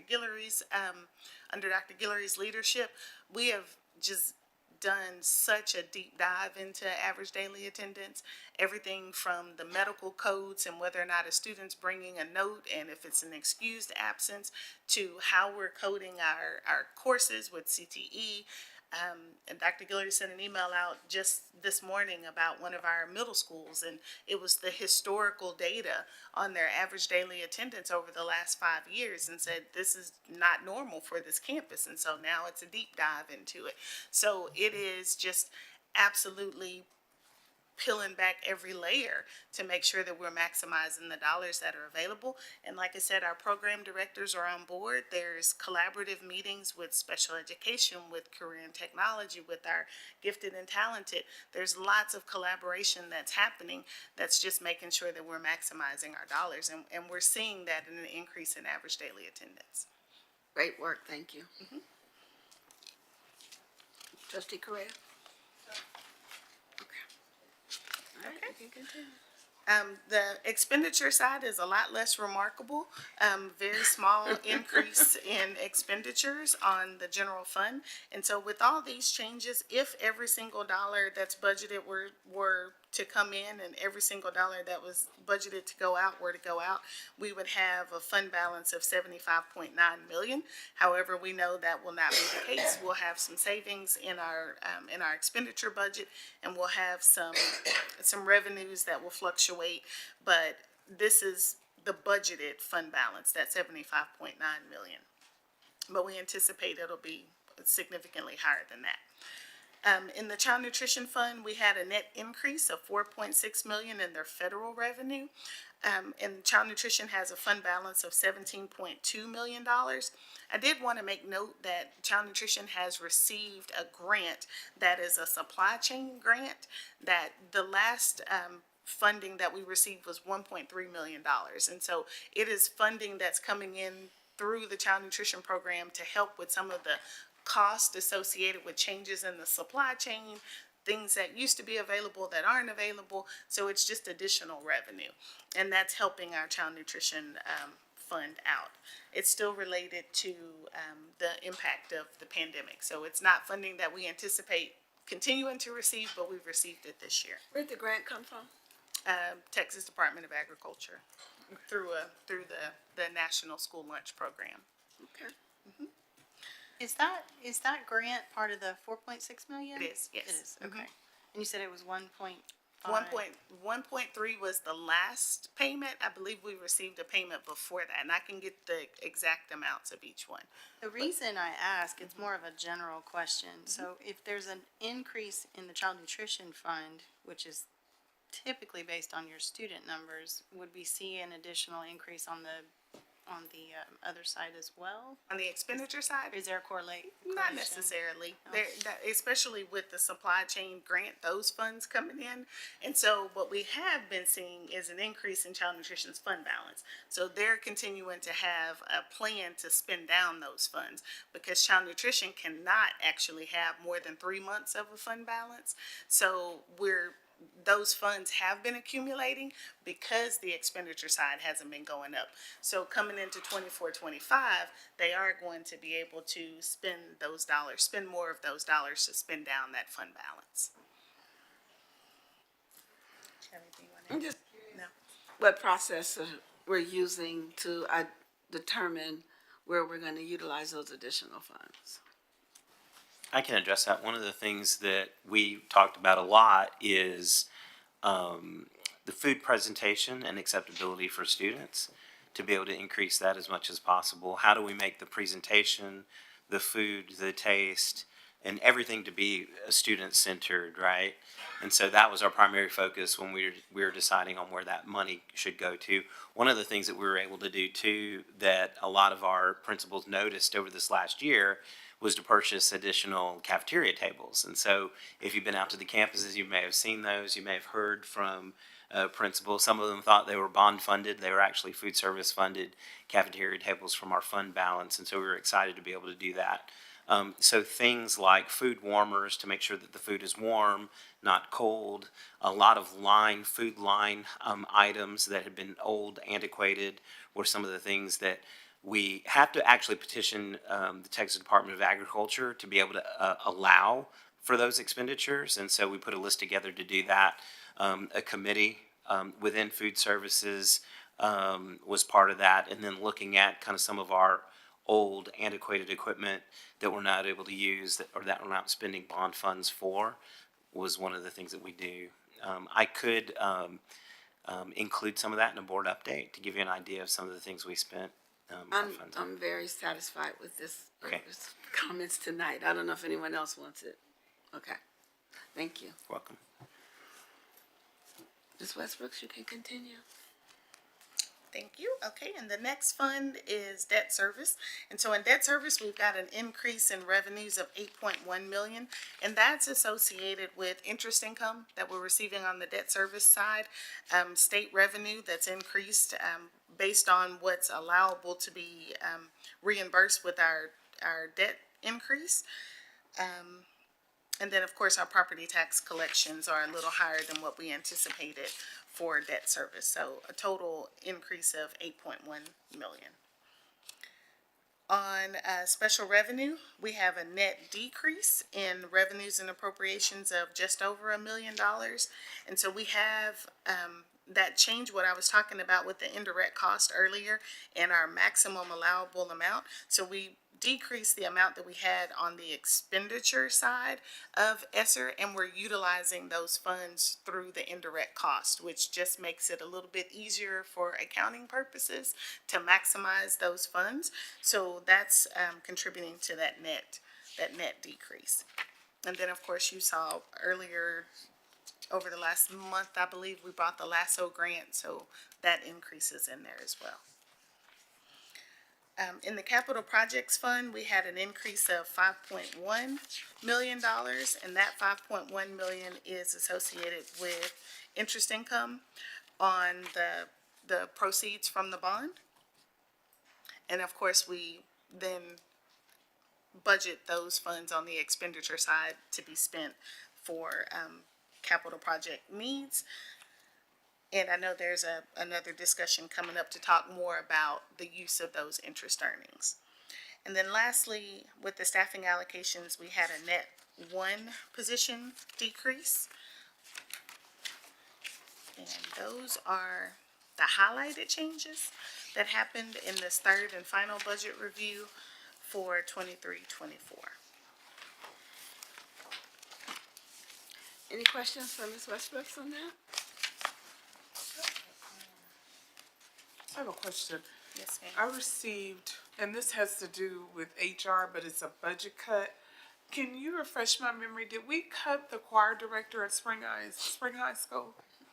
No, we didn't cut the choir director specifically. So if you remember the ABL reductions, we chose the moderate implementation from the formula. Remember, the formula we're using now generates all staff needed to teach sections on the campus. And so we told high school, based on that formula and the moderate implementation of it, you have to lose 5 FTEs. It was up to the principal to decide what those 5 FTEs would be, teacher FTEs would be. Correct. Okay. So I'm just thinking about our performing and visual arts department and the good work that they do. So what's the alternative if they don't have someone that's willing to step up and support the choir? I know we have to make some hard decisions. I was just curious because I know that we have, they're strong in that area. So, and I know they also generate revenue as well to kind of support some of their programming. I got an email from someone and I read it and I said I was going to ask that question because I couldn't remember how that decision was made. But thank you for responding.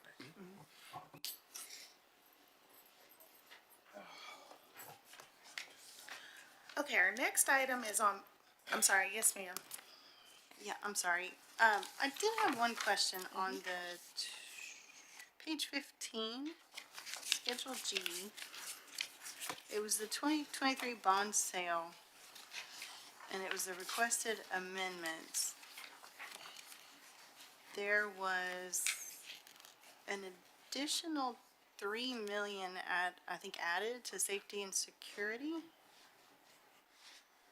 which increased the amended budget from 5.4 to 8.5. What did that 3.1 entail? I will not pretend to have that specific answer for you at this moment, but I will get you the details of exactly what moved. There was that one, and then under the interest income, the projects to be determined. Yes. Those were two kind of large numbers. Yes, and so with the interest income, that's the interest income August. that was earned on that proposition. And we will have, I believe in August, It's August, yeah. discussion about the use of those funds. Those, But the okay. details on the transfer between, the safety and security project, I can make sure to get that for you on Tuesday. Okay, thank you.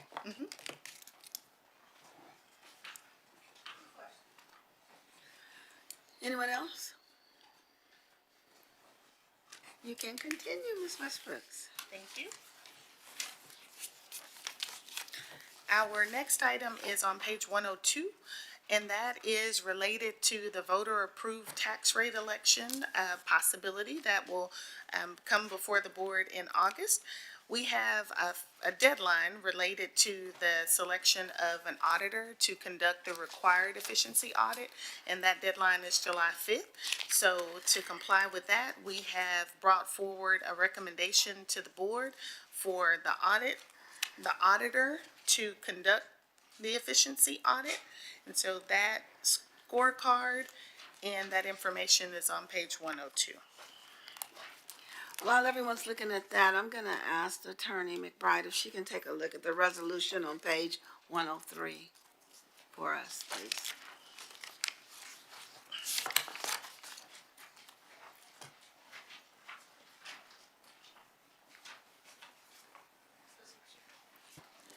Okay, thank you. You can continue while she looks at it. Yes, okay.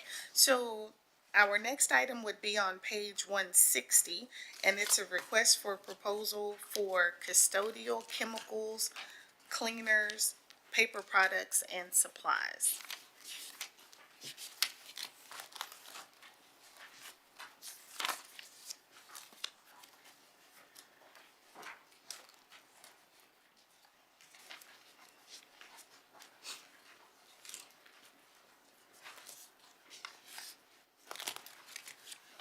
Any questions? If there are no questions on that item, then the next item is a request for proposal for refuse and garbage collection services. And I did want to bring your attention to your purple folders and say, don't look in it because Mr. Binkley is going to give you the update to the update on that item. And so the scorecard, we had one of our respondents scored a little bit overzealous, and so we had to make that adjustment. It doesn't impact the recommended vendor, but we just thought it was important that you had the final correct version. The RFP is on page 164.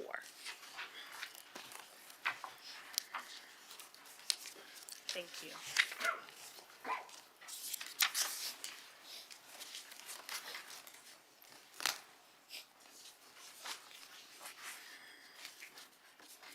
Ms. Westbrooks, how much of a difference in cost did we have between these vendors? Or is that in here and I just didn't see it? Oh, purchase price. Are you looking at which item? Are you on the RFP? The evaluator scorecard summary. Or For the waste. the waste? Okay.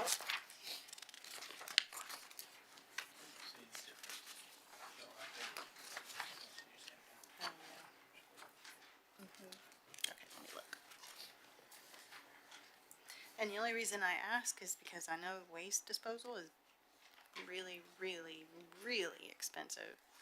And so I know we typically use these scorecards to determine the vendors, but just looking at just straight cost, what was the cost difference between these companies?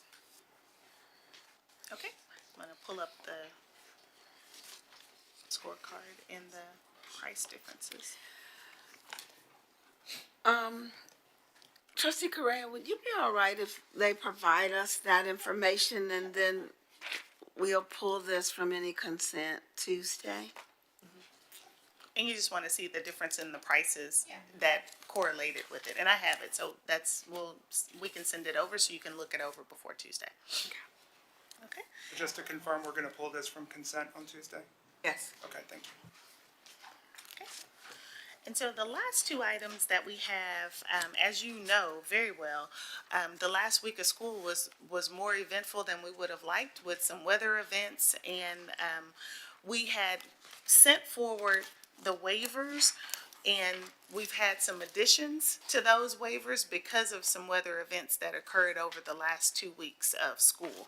So if you won't mind, we have tabled that so that the posting for the community could be updated to include those additional missed school days and low attendance waivers that we need to submit prior to the next board meeting. So we needed to pull it off as it was written, and it's going to go back on Tuesday evening. So we'll have that presentation on Tuesday with all of the associated dates.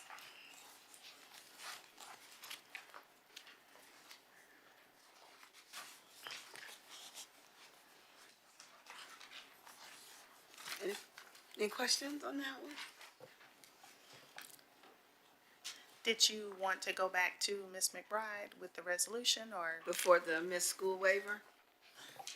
Well, with the missed school waiver, we were going to table until Tuesday. Oh, I thought it was a low attendance we were taking, so see there? Both, yes, ma'am, because we've got additional dates. Yes, I do want to go back. Yes. Okay. I had some concerns with the wording to make sure we weren't locking into a final decision to put it on the ballot. And that this reads that it's specifically for the vendor to do the audit.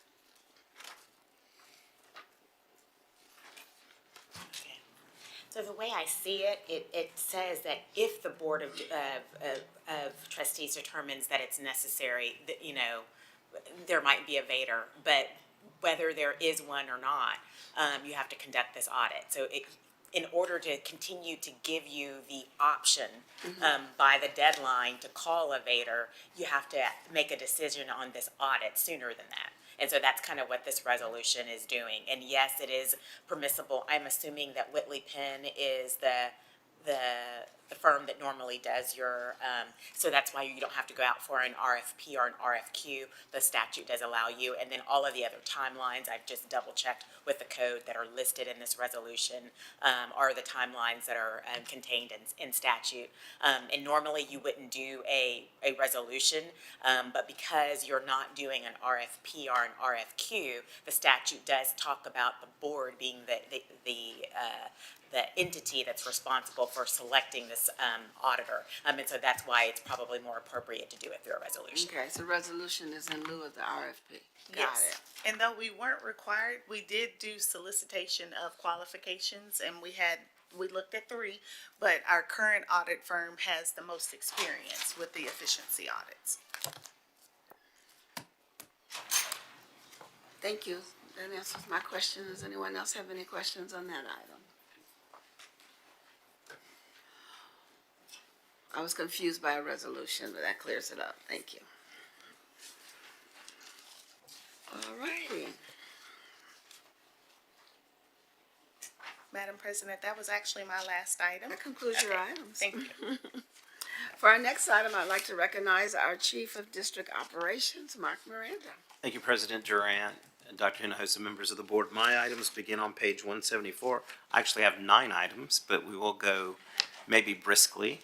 I do want to go back, though, before I start my items, to the Chromebook question for a point of clarification. The question was asked earlier if we have insurance for our Chromebooks. We actually have warranties that are still in effect for the majority of our Chromebooks. Our warranties actually act similarly to insurance because they will go into effect for a damage. We get to send them back to the vendor. The vendor will repair or replace those under warranty. Some of our Chromebooks will expire, those warranties will expire this fall. Those Chromebooks will switch over to an insurance, and then the majority of the Chromebooks are still under warranty beyond that. So we do have them covered, but I wanted to make that subtle difference. It almost works like an insurance, but it's actually a warranty. I just wanted to be clear on my answer from earlier. Thank you. So if you will, we're on page 174. This is Epic Add Alternate Priorities, which is probably a little new language a little confusing potentially. So the best way to look at this is really to look at the supporting document on the next page, which is page 175. So if you could turn with me to page 175, we can talk about this. The EPIC facility that we're building, we're still in design for that facility, and we saw a little bit of the progress of that in our last board meeting. Since then, we've had a really productive meeting with some of our community members. You may have seen that in one of the board updates we talked about. And so it was a very productive meeting. Continue to have those productive meetings, and we'll be back with our architect in September.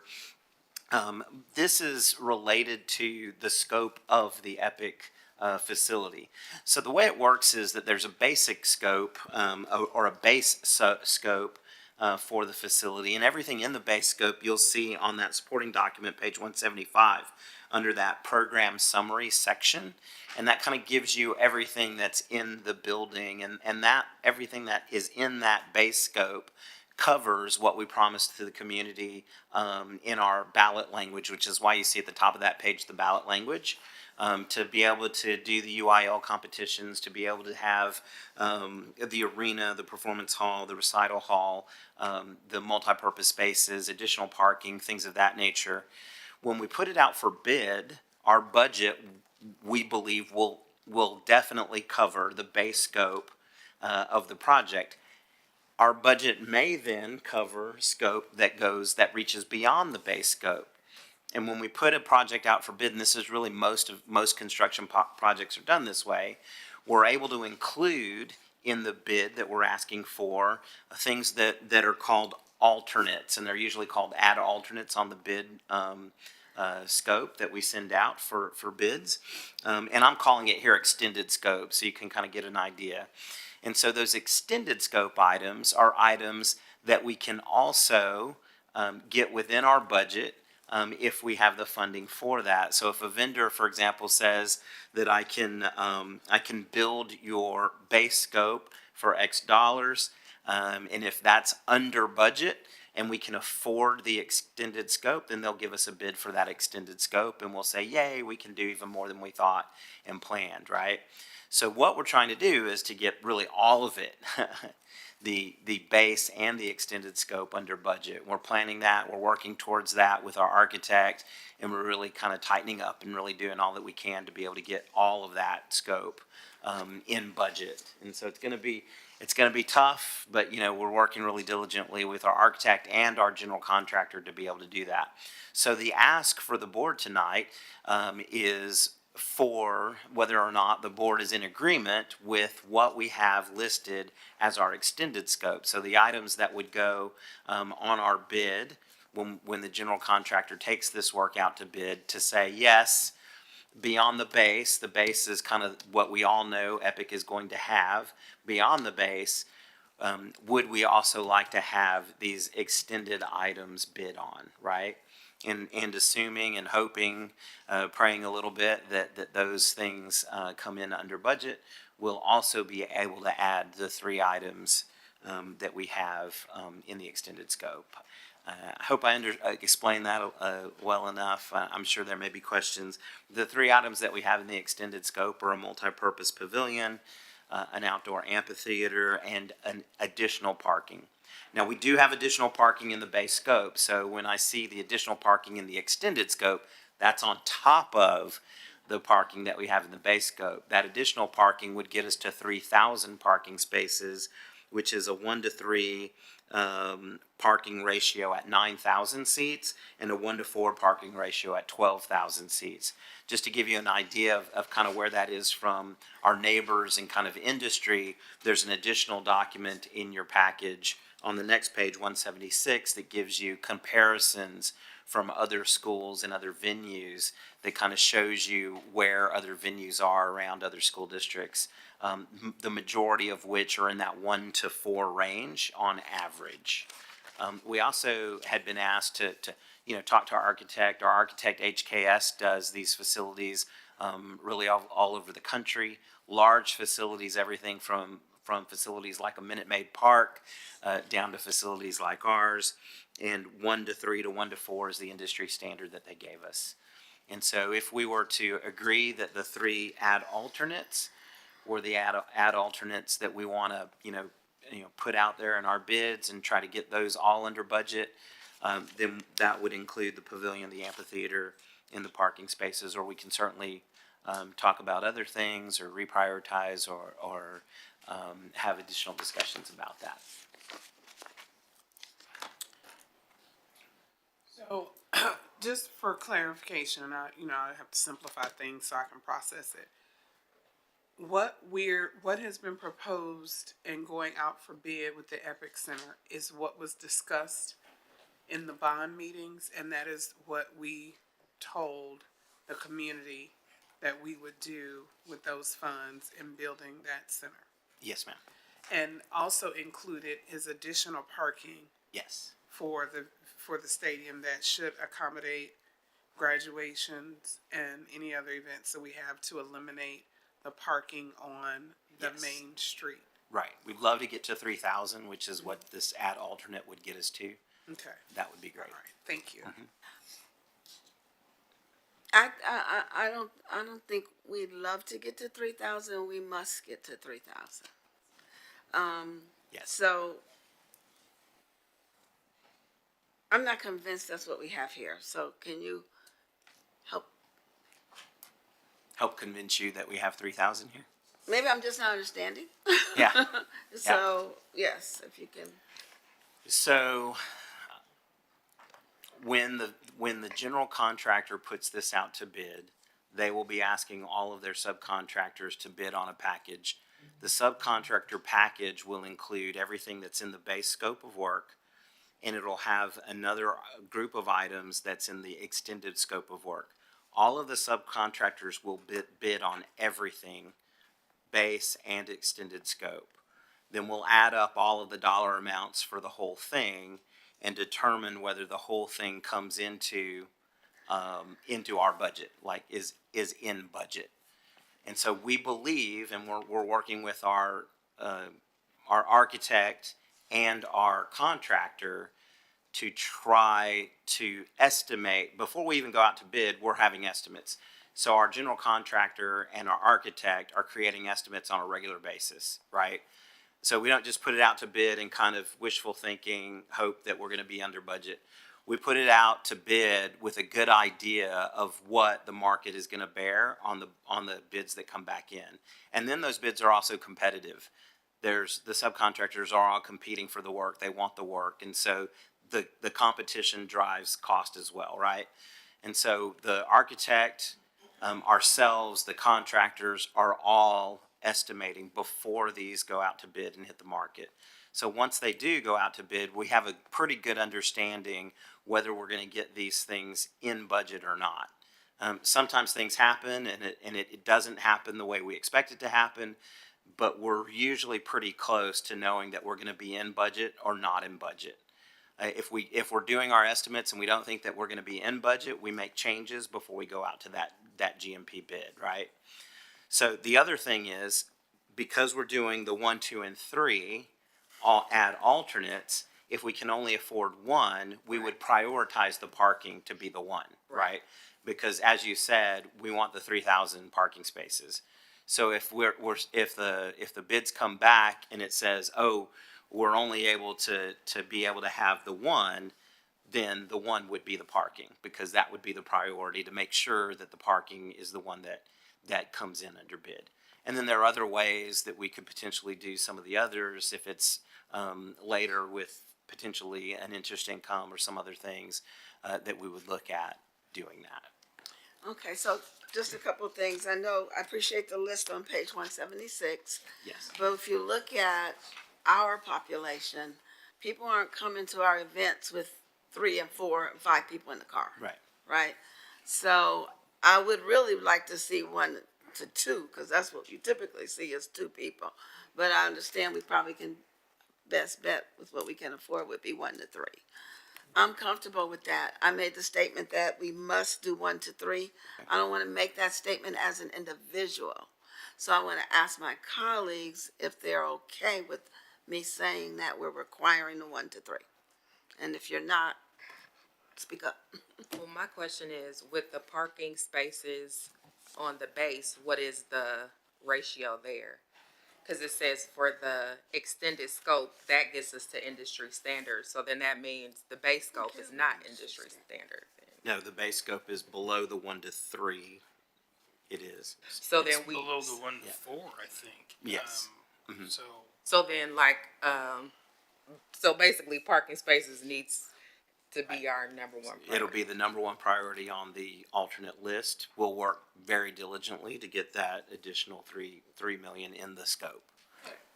Yeah. so I did some back of the napkin calculating, which Yeah. isn't to the standard that you're doing. Sure. But, I think like the typical comprehensive high school graduation is about 600 kids. Mm-hmm. Is that about right? Yeah, I think Westfield, this- I think, was told it was 560 something, and Springs typically a 500 little plus. bit I think bigger. the Each of those kids done is that. given 8 tickets to attend that graduation. So that's 8 times whatever that is. And then we divide that by 4 to determine how many parking spaces we would need to account the kids and their family members that attend the graduation. That gets me out to us needing 1,200 parking spaces. And so I am satisfied that the add-on cures our challenge. I also would wonder, like, what we're currently doing when we have a really large event or a playoff game is where people are parking down at Bailey and getting buses. I would wonder how many parking spaces are at Bailey, and if the 1,000 that was in the base bid was enough to stop us from having to do that. I need to double check the numbers at Bailey and Burchett, but that's a Okay. good question. I could actually bring that back on Tuesday if I need to. So, I mean, based on sort of my feeling on this, and we don't want to act on our feelings, Right. But it sounds like the additional parking spaces in this added scope cure our challenges with parking in that facility. So that's sort of what my calculations have shown. Well, I just think we would be doing ourselves a disservice to calculate it based on an event that occurs once a year. I think it should be based on the capacity of the stadium and not on a once in a year event. We don't know the volume of people that attend our football games. It well probably exceeds what we would see at a graduation. So I wouldn't want to take like one event in the year. We need to be looking at the capacity of the stadium. I'm no longer willing to support busing people from Spring High and Bammel to our stadium. That's unacceptable to me. And we have an opportunity here to correct that. And so what's bothering me is that it's an alternative. I don't think it should be an alternative. It needs to be the priority.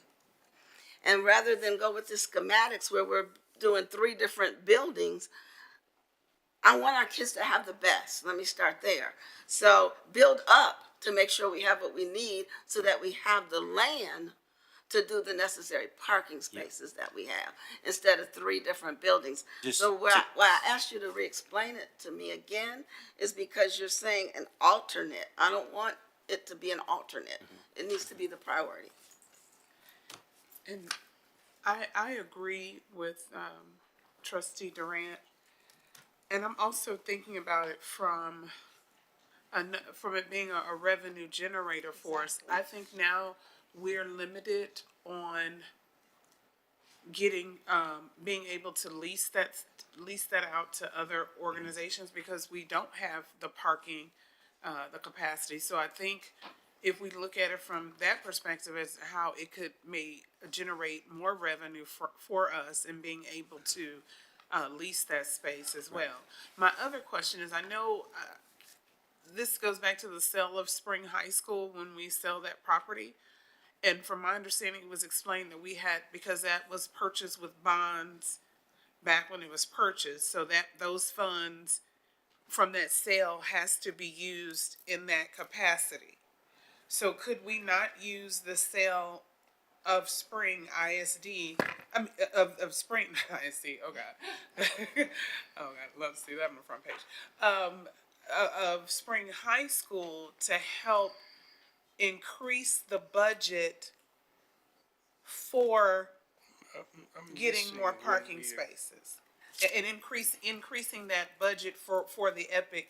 And I'm So I have asking a- you, this I have a- is, yeah. Yeah, I have a couple of potential answers to a couple of things that were asked. So I know that the ad alternate is kind of part of that, right? So there are other projects that we've done where ad alternates, even though it's kind of the language ad alternate, it's kind of a non-negotiable for us. And we've done other projects like that where the language is called an ad alternate, but it's a non-negotiable. It's something that's going to be in the budget and something that we strive for. It's the first alternate, and everybody who's bidding on that knows that that's a non-negotiable for us.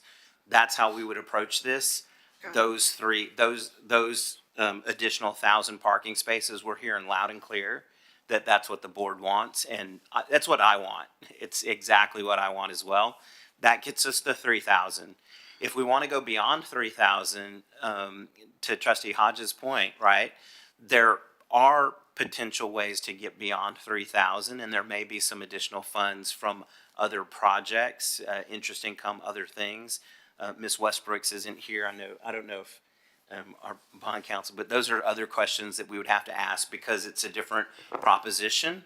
So we would have to look at that, but those could be some possibilities. It wouldn't be a part of the EPIC project per se. It could be a part of a district, a district-wide project in another bucket. Those are possibilities for that. It could be something where we go forward with the 3,000 and say, okay, if the 3,000's not near, Trustee Durant, you said that you wanted to see it, at the stadium capacity. The stadium capacity is 8,000 seats, so the 3,000 would be a 2.6 to 1 parking ratio. 2.6, I can live with that. at 3,000 I mean, parking I don't want spaces. to, I would love 2 to 1, but 3 to 1 I can live with, and Yeah, 2.6 2.6 to 1. happy, I and know think there's it will not make a our 0.6 a community person, happy. but that's And it'll give us a revenue source, right. We can have UIL events, we Right. want an opportunity to maximize that. Yeah, And, I want the if people parking can't too. park- I want the parking too, I promise. And one other thing, and we can, move past this. I'd like to check the statute of limitations on, where I'm getting with the bond, with the, I'm just curious, 'cause I know things change, state laws change all the time. Spring High School is how old? 1968. So that's my sister's age, so. I think you're running a little bit confused, because we don't have any, timeline linked to the Spring High property. No, what I'm talking about is the statute around, because that was bought with bonds with a bond that was Yeah. probably passed, say, in 65.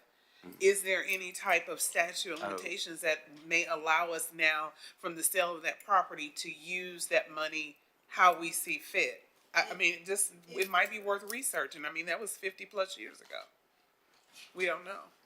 Do you understand what I'm saying? Sorry. Because I don't know the law around it, but we were told that because the school was purchased with bond money, that when we sold the property, the revenue had to be used in that same. No, I missing think, when I also wanna just caution us that, there's been no decisions around what we're gonna do with Spring High School, if we're even gonna Listen, when sell we it, did so I that. don't want that misconception getting out in the community Okay, or well- anything.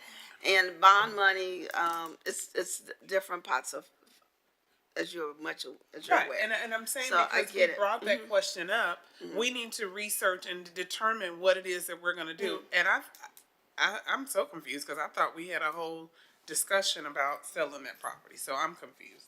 Yeah. Well, tell you- moving back to the capacity of the stadium. Yes, I agree that it should be 3,000 Okay. in there. Having just gone over to M.O. Campbell, Shelton was there with the graduation class of 850 Yeah. students. Right. And looking at the parking dilemma that they had and what they Mm-hmm. have, and looking at Thorne Stadium now, the new stadium, they are allowing for that too. So you're right, we're gonna get requests to use our stadium for regional and football Were. games and everything. So we want to be prepared and have that in our contract. So I think this will satisfy. We're good. We're gonna go ahead and make a decision to just move the 1,000 up into base, and we'll work with it, and now it'll be 2,000, so it'll be 3,000 in the base That's what we total. We'll move it into the base, and we'll work around with our architects to be able to figure out how to move that back into base, so now there's no question that it's an alternate. I think that's what I'm hearing from the board, loud and clear, and we'll make that accommodation. That That's makes why me we're here happy, having the 'cause I don't want it discussion. to be an alternate, and we I find got out you. later for some reason, yeah. That's why we're here having this discussion, Well, so we'll make that. Sort of, like, what I understood you to be saying was, the reason we were using the alternate language is because it wasn't in the ballot language for the bond. That's what I Parking understood. was in the ballot, well, Well, I know no, it no, was no, the yeah, 1,000 spaces that would have brought us to 2,000. yeah. Was in the bond, the ballot language. It was, I don't think it was Wasn't? specifically, no, it wasn't Was it? specifically, Okay. yeah, no. Yeah, so we'll move it into base and readjust our alternates to just be the other two alternates. Thank If we're okay with that. Any I'll make that- objections with that? Nope, all right. I'll make that adjustment for Tuesday, and if we're good on Tuesday, it won't be consent, and we'll just bring it back with that adjustment on Tuesday. Will that work for I think everyone? that makes us happy and our community happy. Yep. And to trustee We had a Hodges' lot of point, noise behind it. I do have your note regarding the use of funds on a building that's that old. And so that's a bond council question, and I'll get a response for that as well. Yes, ma'am. Okay. All right, I think we're good to go, Mark. Any more questions? You can continue. Okay, I only have 8 more. So, I'm trying to move us along. That was No. the most important one. I know. Okay. I'm only teasing because we know we're gonna go faster on the other one. So the other one is on page, or the next one is on page 177. This is job order contracts, and there's a lot of the job order contracts here. I'm just gonna give you a brief summary of a job order contract, and you'll hear us kind of shorten job order contracts to the term JOC contract. So if you hear JOC contract, that's a job order contract. This is a construction delivery method. Actually, when Sarah Langlois was giving us kind of our orientation at the beginning of the bond program, this is one of the delivery methods that she mentioned is available to us through the Government Code Chapter 2269. It's a construction delivery method. It's competitive bidding. It's competitively bid for smaller projects. It's sometimes called indefinite delivery, indefinite quantity, but these job order contracts allow us to have a single contract to a general contractor that covers multiple smaller tasks and projects. And so these are really typically done for projects that have an unknown scope, an unknown task, and an unknown time. I'm going to give you an example of how we use these. Last year, I think it was a last year. I could be wrong. Last year we had an incident at Clotton Middle School where there was some vandalism that caused severe water damage at the campus, and some of you may remember that. So it happened over a weekend, and we had to get a contractor in there practically overnight to do some mitigation of the water damage. And there were multiple things that contractor had to do: mitigate the water damage, work on drywall, work on carpets, work on wood, on tile, lots of different things. In order to be able to do that on a regular contract, we would have to bid it out. It would be a 3-month process. For a job order contract, because we already have these bid and in place, we're able to call that contractor at a moment's notice. So an indefinite time, indefinite quantity, indefinite scope. That's what these contractors afford us to be able to do. You see so many on here because there are many different crafts that are available to us. Right now, we actually have 10 job order contracts in place that are currently in place, and we're actually increasing the number to 18. The reason we're increasing the number to 18 is because we're adding some additional crafts. We're adding roofers, we're adding disaster mitigation, and we're adding some repair and restoration to the mix of contractors that we can use. The way we use these is we find out who's available, first of all. Sometimes they're tied up, like in the example with Clot Middle School, we needed someone quickly overnight. One contractor may be busy and not available. The other contractor may be available for the same work. So having multiple contractors is often a very huge benefit for us. And so who's available, who does the work, the type of work that we need. And so there are a lot of mitigating factors. And then we rotate the contractors, so we're not utilizing the same contractor all the time. We have a process to be able to do that. And so again, there's 18 contractors here. There's a lot of different contracts because they're all co-op. So they bid to the co-op and then we're accepting the bids from the co-op. There's 2 different co-ops that we're using because the scope for each of the co-ops is different. And so you may see one contractor that's having multiple contracts that we're awarding here. That's because their scope for each of the co-op contract is different. We want to be able to take advantage of each different scope. That way we're covered for any unique event that may happen. With all of the weather events that we have had recently, these job order contractors really come into play with things like that. So with that, if you have any questions, I'd be able to answer those. I need this pulled from the consent agenda because I'll have to recuse, because Choice Partners is one Very, of the very good. co-ops. Thank you, Trustee Adams. We will pull it. And very good explanation of what a jock is. Do you want to go through them all, or does everyone want to take time to look through the 8 remaining ones and see if you have any questions?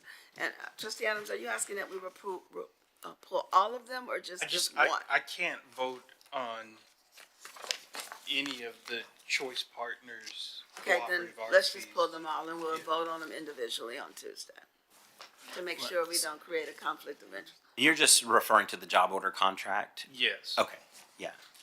We'll get to the GMPs here in a second. The GMPs we'll talk about in a group, I think. But, Okay, keep going. okay. Any questions on the job order contracts? No? Yeah, I need more time or is everyone good? Are there any So- drawbacks? Oh, Sorry. sorry. Are there any drawbacks to getting set up with a bunch of the jock versus just the standard? Sometimes it can be complex and there's paperwork to be done, and we use a price book for the job order contracts. It's just a different process, and there's a lot of paperwork. But no, usually we're able to set them up and get them moving pretty fast. So, and procurement works with us really well on this, so we're good. Okay. Yeah. Thank you. So the next ones I'm going to take in a big group together. These are all guaranteed maximum price contracts as part of our bond program. They begin on page 180 and they go all the way to page 214. 180 is film and vestibule job order contract. I was afraid I was going to say vegetable, but it's vestibule. See, I'm messing myself up now. So that one is on page 180, on page 188, and I'm going to give you time to look at these as well, so we'll have plenty of time to review these. 188 is building and automation systems. This is our control systems for HVAC. So whenever we call in and say we need the air turned on or off, and the lights turned on or off, that's what that's all about. Page 196 is exterior safety, which is primarily fencing, door hardware for damaged doors, things of that nature. Page 204 is HVAC, which is our air conditioning. That's really chillers and air handlers for our systems that are older and need to be replaced. Page 210 is for roofing. We have many campuses that have been identified through our facilities assessment that need replacement roofs. And so we're really excited about launching that one. And then page 214 is multi-campus safety systems. That's a lot of different things in one package. That includes CCTV, the cameras, vape detection, so we're excited about that, fire alarms, and then the air phones that are going to go on the doors so that, kind of like your Ring cameras that a lot of people have at home, but a bigger version that we'll have at our campuses. All of that's kind of encompassed in the group in 214. These are all initial guaranteed maximum prices, so these are contracts with our vendors to be able to actually do the work. These are initial guaranteed maximum prices for initial work that's going to launch this summer.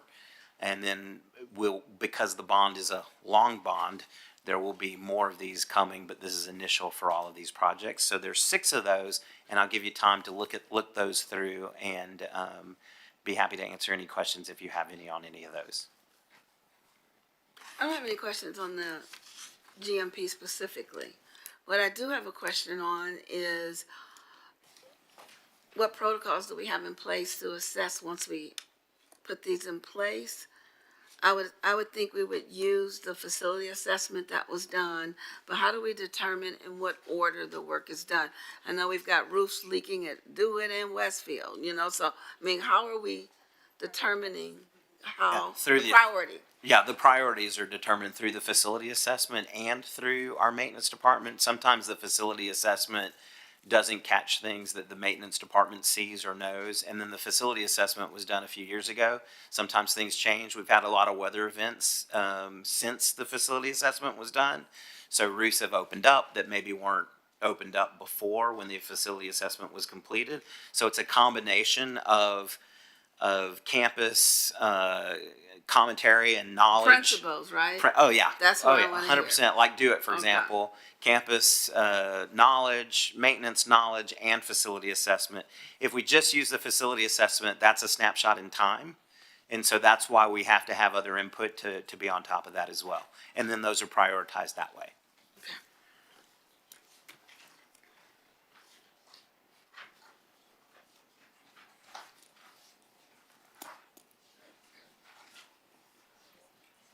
I'm kind of monitoring the flipping of pages. You good? Trustee Adams, do you need more time? It's okay if you do. All right. I think we're good. You can continue. Okay, I'm on my last one on page 219. This is district-wide intruder detection audit findings. This is a standing item that I believe we have every month. This month, we have no items to report.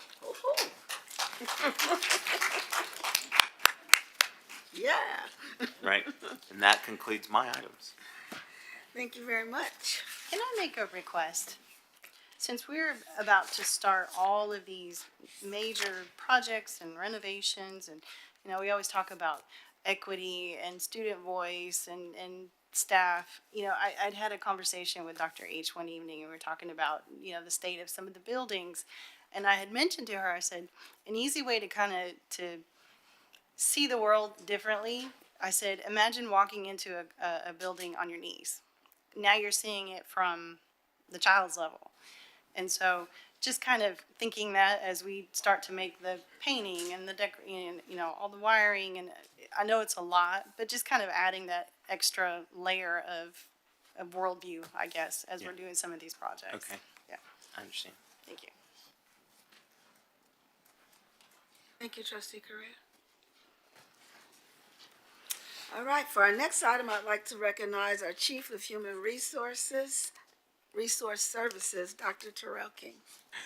Good evening again, President Durant, trustees, Dr. Hinojosa, members of the senior leadership team, and guests. The first item I have for you is on page 220 tonight. It's our 2024-2025 staffing guideline for Spring ISD. We're recommending that the board approve these as part of consent on Tuesday night. The book has been updated to reflect those bullets that you see there on page 220, continuing to work with our partners in financial services and position control to make sure that the book, the staffing guidelines actually reflect what we're doing in practice. To make sure they match existing special education staffing, there was some positions that, some funding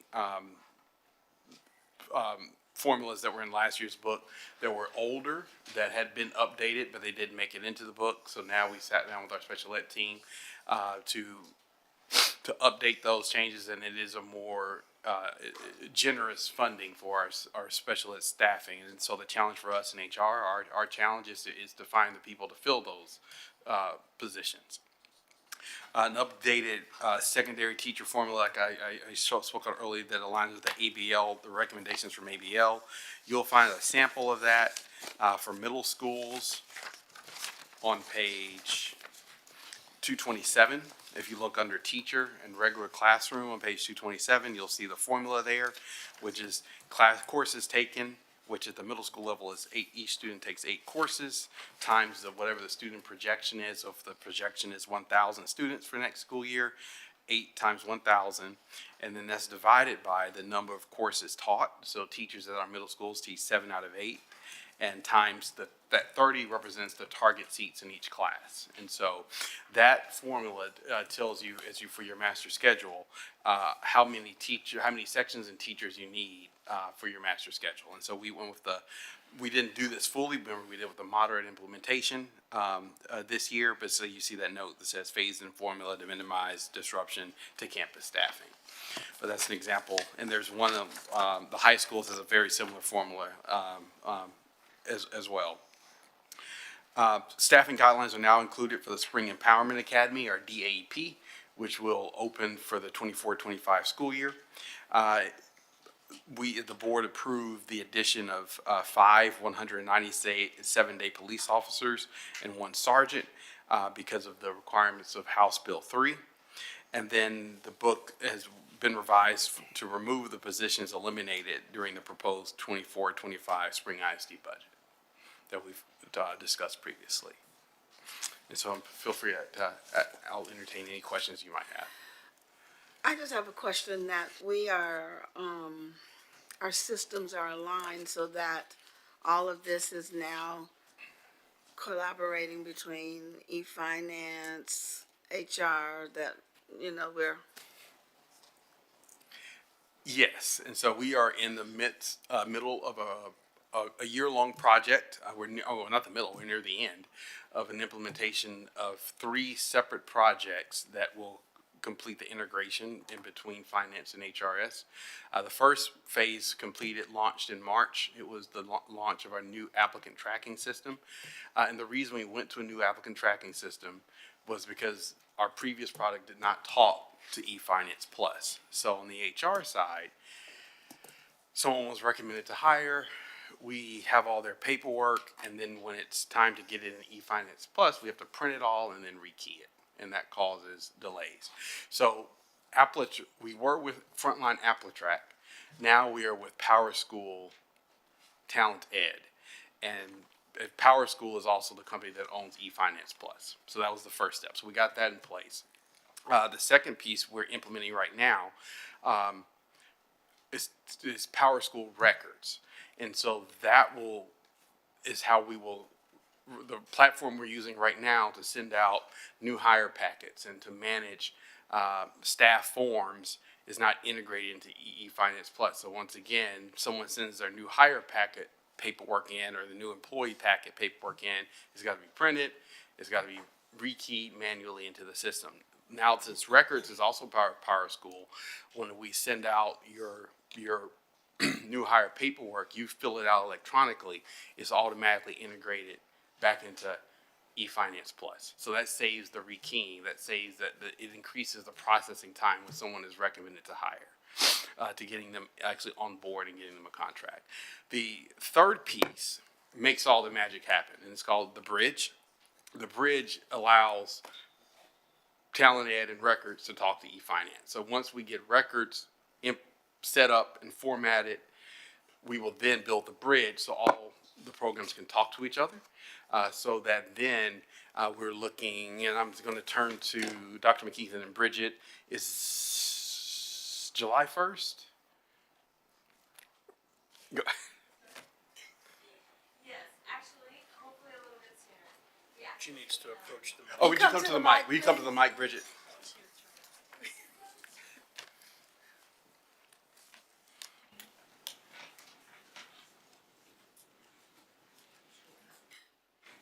Thank you, Bridget. What's your last name? Moore.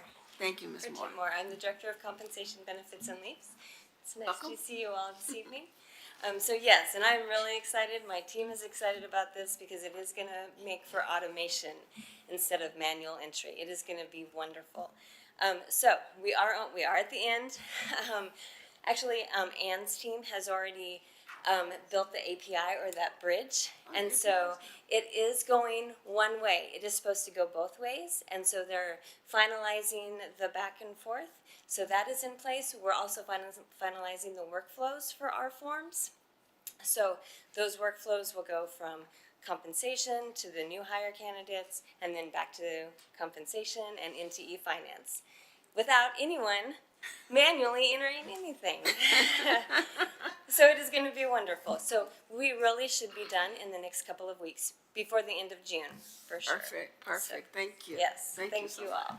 Yes, thank you, Ms. Moore. Thank you, Ms. Moore. Yes, sir.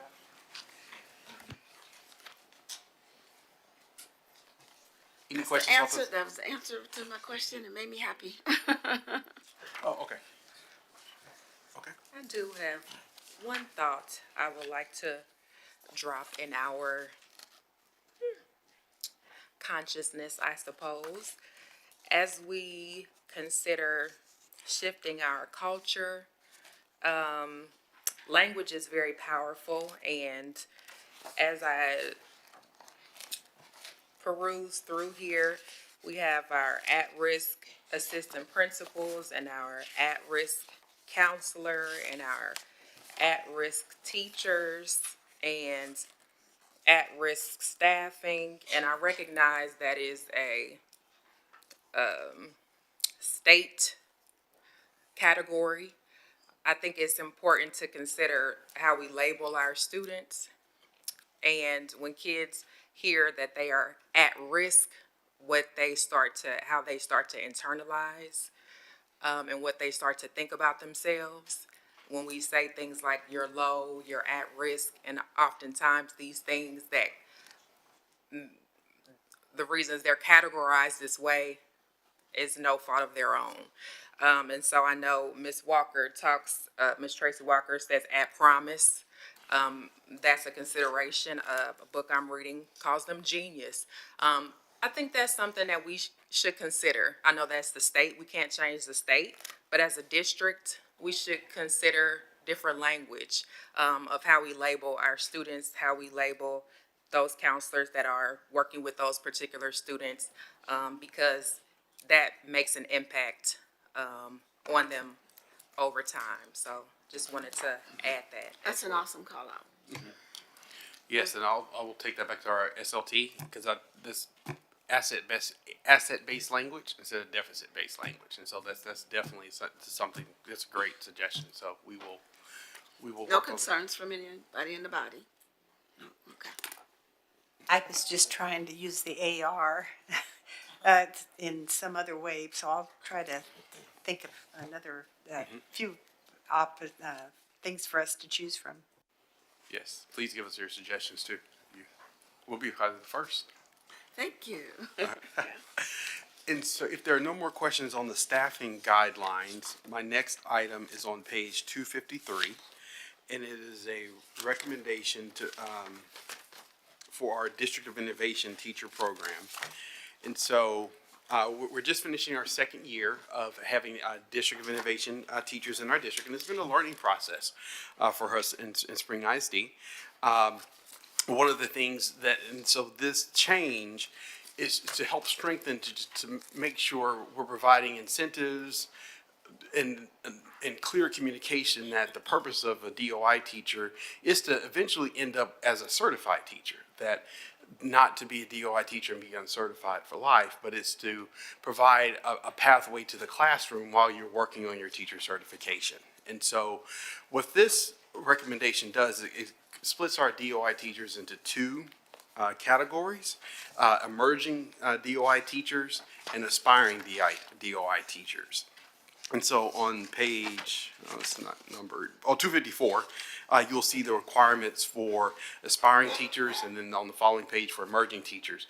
One of the things we've also put into this plan are clear exit points that if you don't meet certain benchmarks that are laid out here, you are exited from the program, that you just can't continue for 2-3 years. And for example, we had some people who weren't even enrolled in an alternative certification program. And so this is, and then one of the main ways we've strengthened this is to be a DOI teacher, you have to be in a program. No more will we say, oh, we'll hire you as a DOI teacher, get in a program, we'll wait for you. It's like, no, before you're hired, you're in a program, you're on your way, you're starting down the pathway.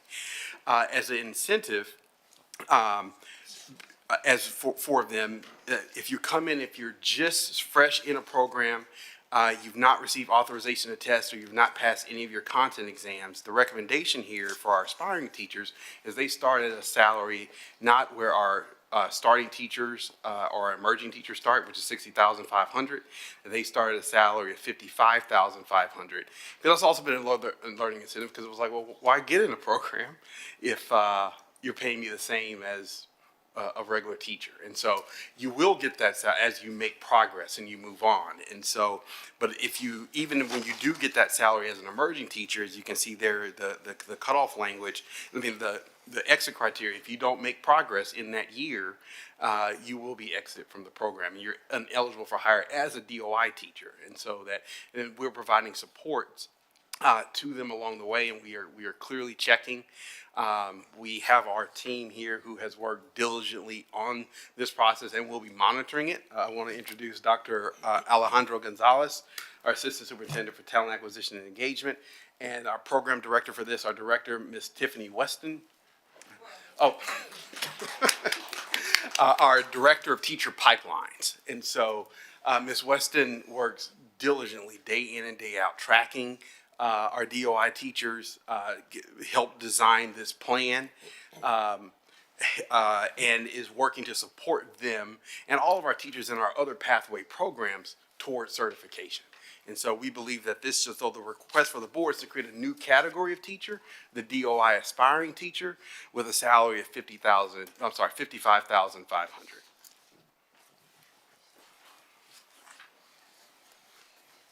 Well, I like it. Trustee Adams? I think it's worth mentioning and offering kudos to Trustee Hodges, because I think a lot of the conversation around this issue arose during our board meetings with the boards that we had in the community when we talked to the employees about what was happening in the district. And this was a thing that I heard at those round tables. The table talks. Yeah, table talks, yeah. And we listened. And we listened. And, you know, our goal is to have the highest quality teachers before our students. Of course, you know, our focus is on certified, experienced teachers, but we also believe in growing and developing our teachers. So the training that they receive, the support that they receive is great, and we just are saying, you've got to step up too. It's not a free ride in 2 years. So we, with Ms. Weston here, we exited a lot of people. And I think everyone clearly understands our expectations of who we want before our students. And we also want to honor our certified teachers. And there is a salary difference because they have gone through and gotten their certification and done what they needed to do. So we listened and we moved forward. Thank you.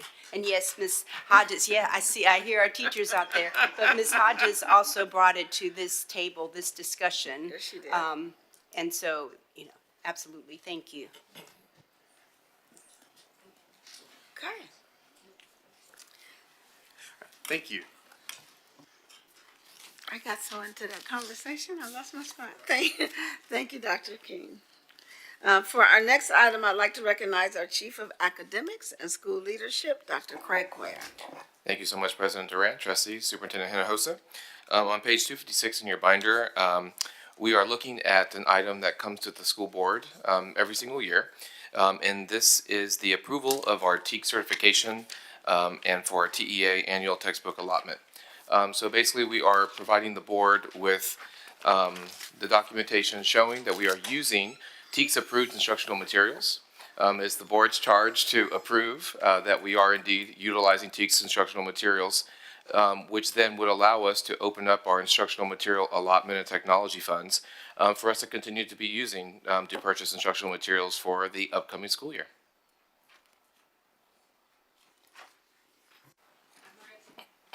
Any questions? Thank you.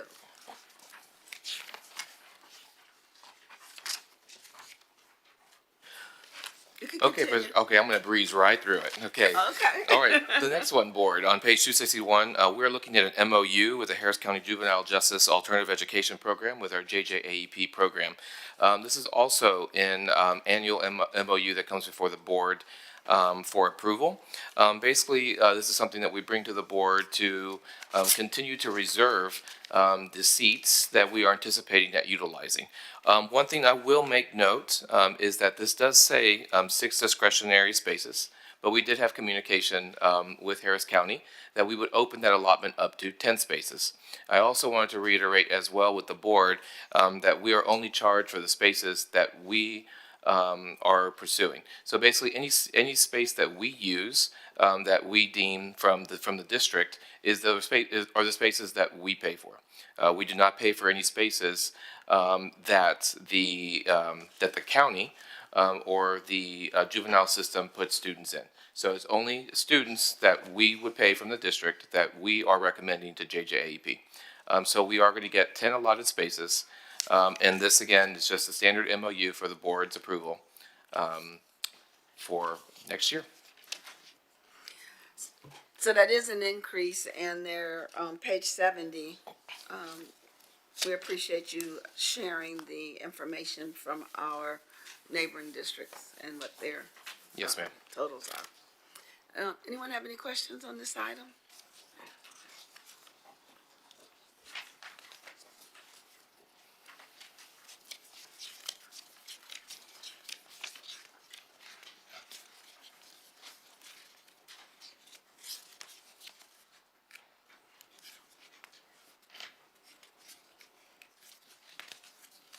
The cover page says 6, so I'm presuming in the provisions of this contract, it says 10. Yes, sir. Can you give us the page number? It says that.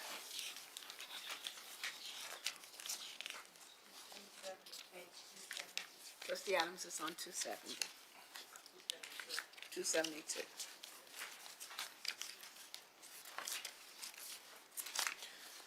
Yes, sir. On page 272, if we're looking at the grid, underneath category B, you'll see total for category B. In the middle, you'll have the total amount for 10, sir. Thank you. Yes, sir.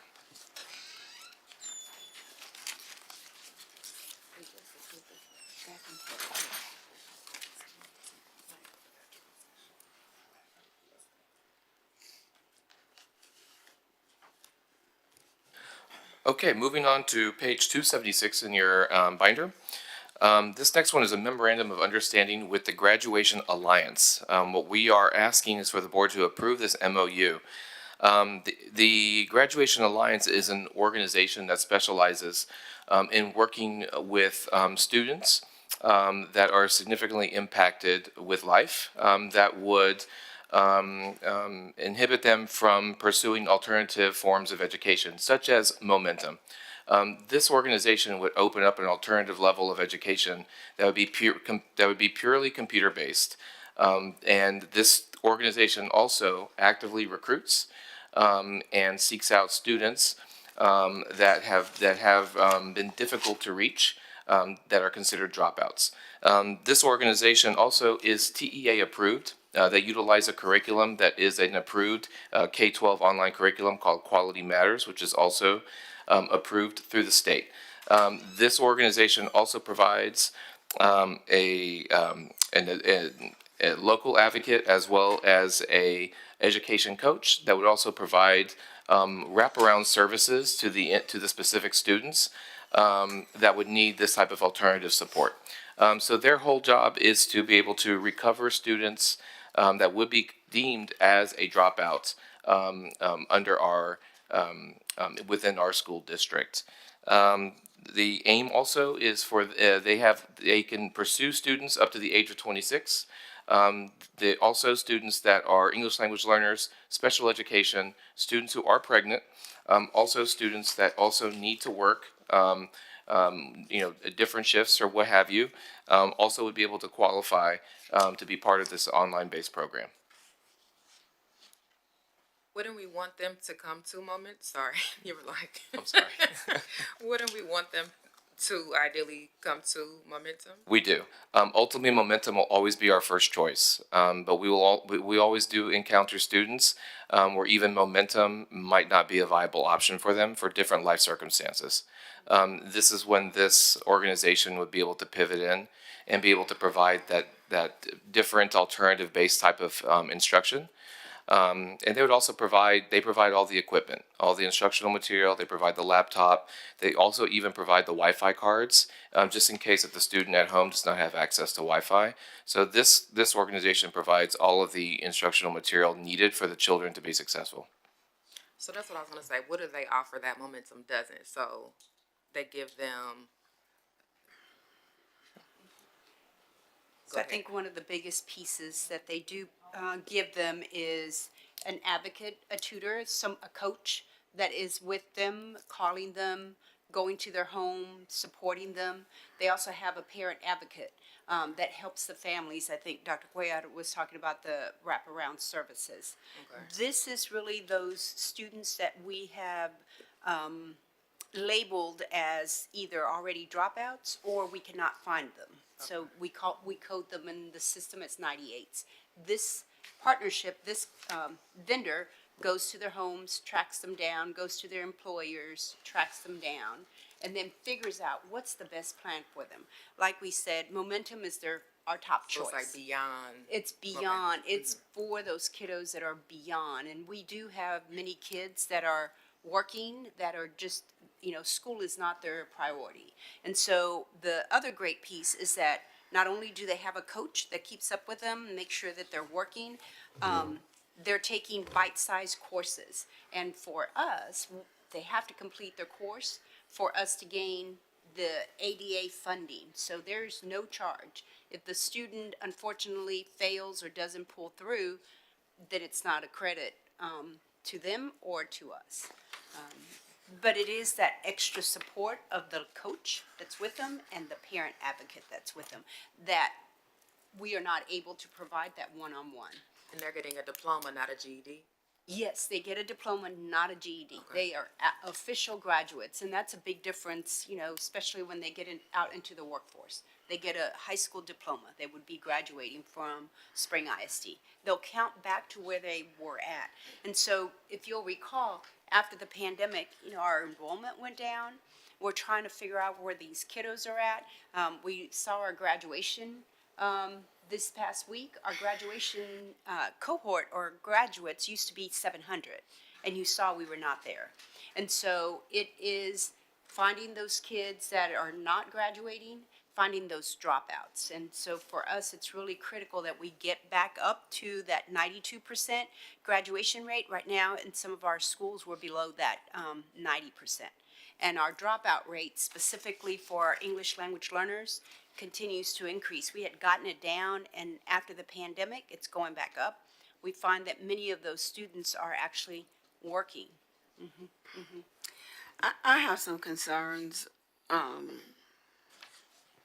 with the program and on some of their online feedback regarding this particular program. They're even rated a 3 out of 5. I don't know if we're doing the students a favor with just giving them an online opportunity to achieve their diploma. I'd like to see some more feedback on this vendor, what their success rate is, what their program looks like. This is like one sheet of paper. So, and their results online don't look well. positive. I agree. I was about to say Oh, go the ahead, exact Trustee same Adams. thing. There's, Politically correct here. I'd like to see more supporting documentation, for this, besides just the one page here, before we commit to an MOU and commit our students to this company. Absolutely, Dr. Cuellar will get that information. I know several have been through the presentation. I know we made sure we were also working with our PEAMS folks, you know, how are we funding this and what's the return on investment? You also have to remember, these are the most difficult students that we haven't been able to find. And definitely the first choice is our program, which is the Momentum. So that's confusing. If you can't find them, how you gonna put them in this program? Right, and that's what they do. They have their staff making the home visits, going to work. They will have a list of our students, just like our schools do. And what we do is our grad walk, you know, how we go out there, this is their job, to get out into the community, to get out into the businesses and find the kiddos first and foremost, then determine what their situation is. Can they come to school? And if they can come to school, Momentum is our first choice, right? But if they can't, what else do they need? We can make sure Dr. Cuellar brings the full packet and then some data from the schools that are using it. Thank you. We'll bring that on Tuesday. Thank you. President Durant, I'll also try to go ahead and elicit some testimonials as well for some Texas districts that have utilized them also and include it in the board report. Yeah, They're very prevalent in Michigan, which is I want to where know I'm originally who from. these people are. I want to know who it is that we're sending out into the community with the imprimatur of Spring ISD attached to them to recruit our students. And I don't know who this is based on this. I'm sure when you provide that, that'll answer those questions. Yes, sir, Trustee Adams. Your next item, please. Yes, ma'am, President Durant. Board, on page 278 of our binder, this is an information item where we are really thrilled to be talking about the piloting of our first ever pre-K 3, the Early Explorers Academy at 3 of our Spring ISD campuses. We heard all of the accolades from our superintendent earlier in the board meeting around the incredible achievement that we have seen in the rising numbers of our early learners in our district. And I know that we recognize our wonderful pre-K guru over here, Jennifer Bassett. One more time, if you could just stand so we can recognize all your work. And Ms. Bassett's now taking on this incredible piloting program here, which will be at McNabb, Winship, and Link. So we're really excited about getting this going. And then next to her also, we couldn't do it without the wonderful work of our Assistant Superintendent of Academics, Dr. LaTracy Harris, who is spearheading this work with Kelly Anderson and Ms. Bassett. Basically, what we're aiming at doing is we are bringing in early learners into 3 of our schools. 2 of the 3, we also know are low enrolled schools at Lincoln Winship. So our promise and our hope is to be able to increase our enrollment with having some innovative out of the box programs. So this is an exciting opportunity for us to bring in our extra early learners to be able to come into our schools and start to acclimate into our pre-K program at an early age. So board, I'll be open for any questions. That's why I do have the experts that are also here. If there's anything that's more specific that you guys have on mind. Well, I think it's great the earlier of a head start we can afford our children, the better opportunities that they have to be successful. What I want to hear, or what I have a concern with, is staffing and around how the pilot's going to work. There's a vast difference in what a 3-year-old and a 4-year-old needs and where they are. And I mean, some of them aren't even potty trained. So really, how are we staffing it? How's it working? Yes, ma'am. Each campus is going to have 2 general ed classes. One is going to be a true pre-K program, a pre-K class, and the other one is going to be a pre-K 3 and 4 class, where there will be a blend of 3 and 4-year-olds. The 3-year-olds that will be in the blended class will be specialized in purely small group instruction, and they will also utilize a very differentiated curriculum as well. Same Frog Street curriculum, but it'll be Frog Street 3, as well as the 4-year-olds that will be using the Frog Street 4. Ms. Bassett and Dr. Harris, as well as Ms. Anderson, are also in the process of developing a very robust professional development series throughout the summer for our pre-K teachers, because you're exactly right, Ms. Durant. It's going to, it's a very different group of students, but to also be able to scaffold and differentiate and individualize with 2 groups of students in the same classroom is going to require some ability and some professional development as well. And we're also going to make sure that we have the resources in those classrooms too. I know that there was already a conversation earlier today around furniture and making sure that all of our classrooms are going to be adequately equipped and fitted with the appropriate furniture, everything around safety, furniture that our young 3-year-olds are going to need, and moving forward. But those are some of the updates right now, Ms. Durant. So the same teacher will be teaching both 3 and 4? Yes, ma'am. With what additional resources? I'm trying to remember how many aides will be in the classroom. 1 aide. So it'll be 1 teacher and 1 aide in the classroom. Okay, I never taught, and I don't know, that just, okay. So I'll defer to my educators on the board. I was at a I think she's only talking about 3 to 6 students in a class. Yeah, they're smaller classes. Yeah, Correct. They're smaller classes, 3 to 6. Yes, ma'am. Kids in a class. So I was at a training, I've been in training all this week, and I heard something that I'd never heard before. And so since we have some early childhood folks here, I want to see if I can get this confirmed. But there was a school-based therapist at this training that insisted that we give pencils to kids too early. And she claimed that there was research that said that a child should not be given a pencil until they're 5 years old because they don't have the gross and motor skills to properly hold a pencil. And she maintained that by doing this, we damage their ability to handwrite later in life. I just, like that, I was flabbergasted by that. That our attorneys are cautioning us that we are, Okay. That's outside of the posted I'm agenda. gonna go grab some people when I get Can you guys get with Trustee Adams? But I'd like to hear the Thank you. answer as well. Thank you. Can I ask a question? Okay. You can answer your question and then I hear break in the wind. So we'll take a break after Trustee Correa's question. So, kind of along that line, but not exactly. Is there ever such a thing as too early for our kids? And I ask that simply because we talk about stressing out the students with the testing and the curriculum. So is this program going to be fun and not kind of backfire on us and push the kids away and have an aversion to coming to school? I'll go ahead and invite Ms. Bassett up.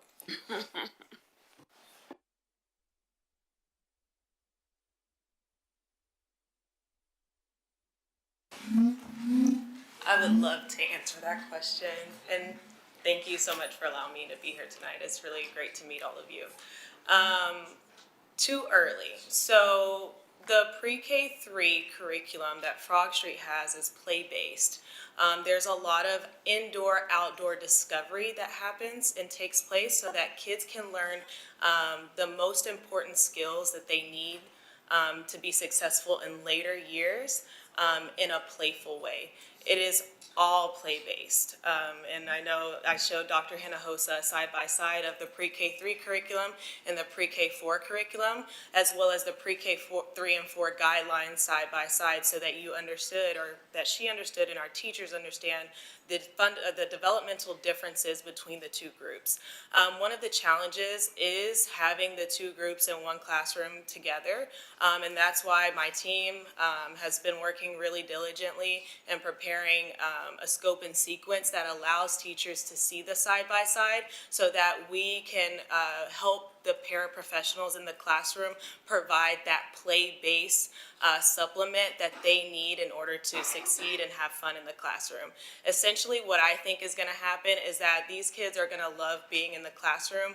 They're going to love discovering and exploring and being there with their peers. They're going to see mentors in this classroom, and it's going to make them want to continue to learn and have a good, positive start to learning. It is our goal to have these two groups separate in the future because of the developmental differences that the age causes. One of the biggest things that is a misconception is that, oh, they're only 1 year apart, but that 1 year has significant differences between the learning curve that's going to happen and their abilities and what they are ready to do. And so we are prepared to provide our teachers and staff with the necessary professional development so that they're able to tackle those challenges as they go. And one last thing, I know that me and Rochelle is our early literacy specialist. We are prepared to be in there with them every step of the way. We have already created schedules for us to be there with them in the classrooms the first few weeks of school, which are the most difficult for pre-K, as well as creating times where the different campuses that are participating in this pilot program can collaborate with each other virtually and discuss ways that they can make better or, change something that they're doing in the classroom to make the experience more positive for our young learners. So I would like to say this is a pilot. I'm glad that the goal is to separate them because I think it is vastly different. What I want to make sure, though it's a pilot, I want to see it be successful. And if we see along the way, because I don't want to harm children in the process of our pilot, I want them to have a positive experience. And if you see along the way there's resources that are needed, I'd like for you to elevate that. Most certainly. If that 180 just isn't cutting it, we need to be able to pivot to make sure the pilot maximizes success for our kids. I do want to mention, because I looked at Power School earlier today, it is booming within our community, the need and the interest in this program. We haven't even been marketing this for a week, our brand new Pre-K3 Early Explorers Academy, and we already have over 100 applications for it. So it is something that our community truly wants. And so I'm really glad that we're able to just explore this together and get all the feedback so that we can continue to make it better for our community.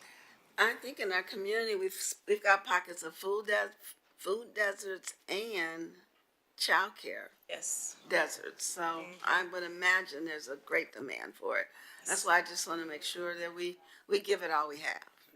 Yes, ma'am. Thank you. Yeah, I was about to mention to you, Ms. Durant, I've had the opportunity to visit some daycare centers, and the little ones, like she's saying, as early as 18 months are engaged in curriculum. Yeah. So, yeah, I think it's most needed. This is a wonderful It step is. for us. Yep. Sorry, are you, what's your title with the program? I'm the coordinator. I'm the pre-K coordinator. That's great. I like your energy. Thank you. Thank you. Thank you. All right. Thank you. Thank you for. And that concludes my items, President Durant. Thank you very much. Okay, why don't we we're going to have a long night, so why don't we try to take like a 5-minute break, everybody, and we start back at, let's just say 9:06, okay?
We're going to continue with tonight's agenda.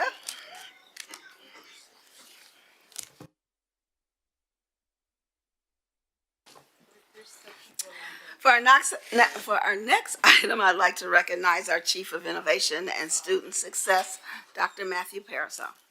Thank you, President Durant. Good evening, members of the board and all of those with us tonight. I have 6 items. The first item can be found on page 280 of your packet. This is a reoccurring item. It's tied to our strategic plan with opportunities and increasing choices for students. Specifically, this comes forward as the optional flexible school day program. It allows us to create innovative programs. Most specifically, probably in the front of your mind is Momentum High School, where we have the multiple options from whether they attend at night or midday, the more traditional during the day period. Also, it will provide support for Spring Early College Academy. One of the challenges that we've had in the past, as you know, is that Lone Star has a different calendar than our district calendar, and different hours, and so it'll allow some flexibility when there's conflicts between those two. And so this is a renewal of that application to TEA. Are there any questions? You can move on to your next item. The next item can be found on page 305. This is also a recurring item regarding our District of Innovation plan. So as Dr. King shared earlier regarding the District of Innovation amendment that we have to hire teachers, we also have multiple amendments that allow the district to come up with innovative ways to help meet our community's needs. So what it allows is it allows us to go through and exempt ourselves from various Texas education codes and create our own local policies or practices. And so annually we go through and we look and see, what is the trends in other districts? What are the challenges that we're hearing from our community, from our teachers, from our principals, and also updates legislatively or through different legal proceedings. I know our legal counsel, Mr. Binkley, also attends those and seeing the challenges that are happening at other districts and the exemptions they're seeking. And so we are bringing forward tonight 4 exemptions to our last adopted amendment, which was in May of 2022. These items were developed by the District of Innovation Amendment Committee, brought to our ACE committee, which is our academic committee on education, has teachers and representatives from every school as well as community members, parents, and then it was also brought to various stakeholder groups. So you can see, we'll go through each amendment individually. So the first amendment is on page 307. This specifically has been in the news a lot lately. You may have seen several districts in our area who have already made amendments to their District of Innovation plan, including Houston, Humboldt, Conroe ISD. There's actually 270 districts right now that have taken this exemption.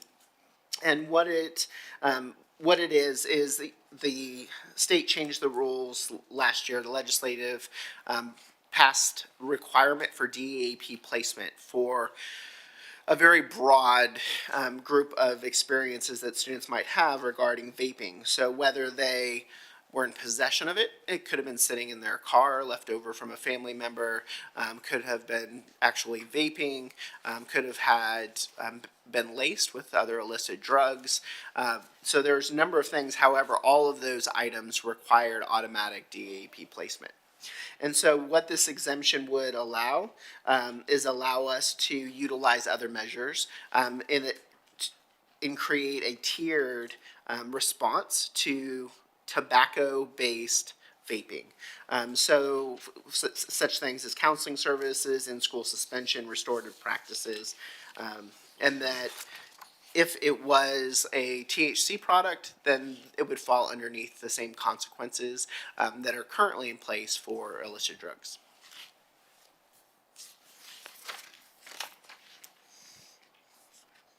Dr. Pariseau, I just want to make sure that we're very consistent in the application of this policy from school to school.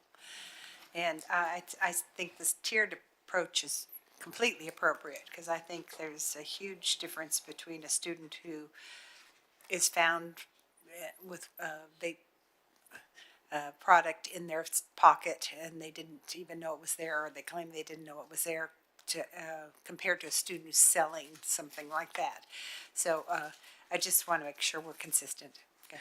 Yes, ma'am, and the next item will actually be, or might not be the next, but it's coming up, is the update to the Student Code of Conduct. So knowing this item was coming tonight, we already laid the groundwork. Actually, Dr. Hilarion Martinez is here, and he, after the recommendation from the ACE committee and the stakeholder groups, that was their feedback too, is we need a very structured process so that it's not based on personal feelings or anything like that from campus to campus. It is universal. And he led that work in developing a tiered consequence for vaping depending on the situation. And we'll review that as well. How can we make sure that it includes a component that we ensure it's done with fidelity? Because we can create it, but we want to make sure that it's implemented with fidelity and consistency at all campuses. Yes, ma'am, and that is our commitment. We will also be able to monitor it on the data end as consequences are implemented into consequences as well as infractions are entered into our which will be ARIE system. We'll be able to see what are those consequences and are they in alignment. And please note that we often think of high school, but there were elementary, middle, and high school students all who had brought vaping or had on their possession. So it impacts a very large group when you're looking at those. This makes sense. It's a big difference in the tobacco and the THC. President Durant,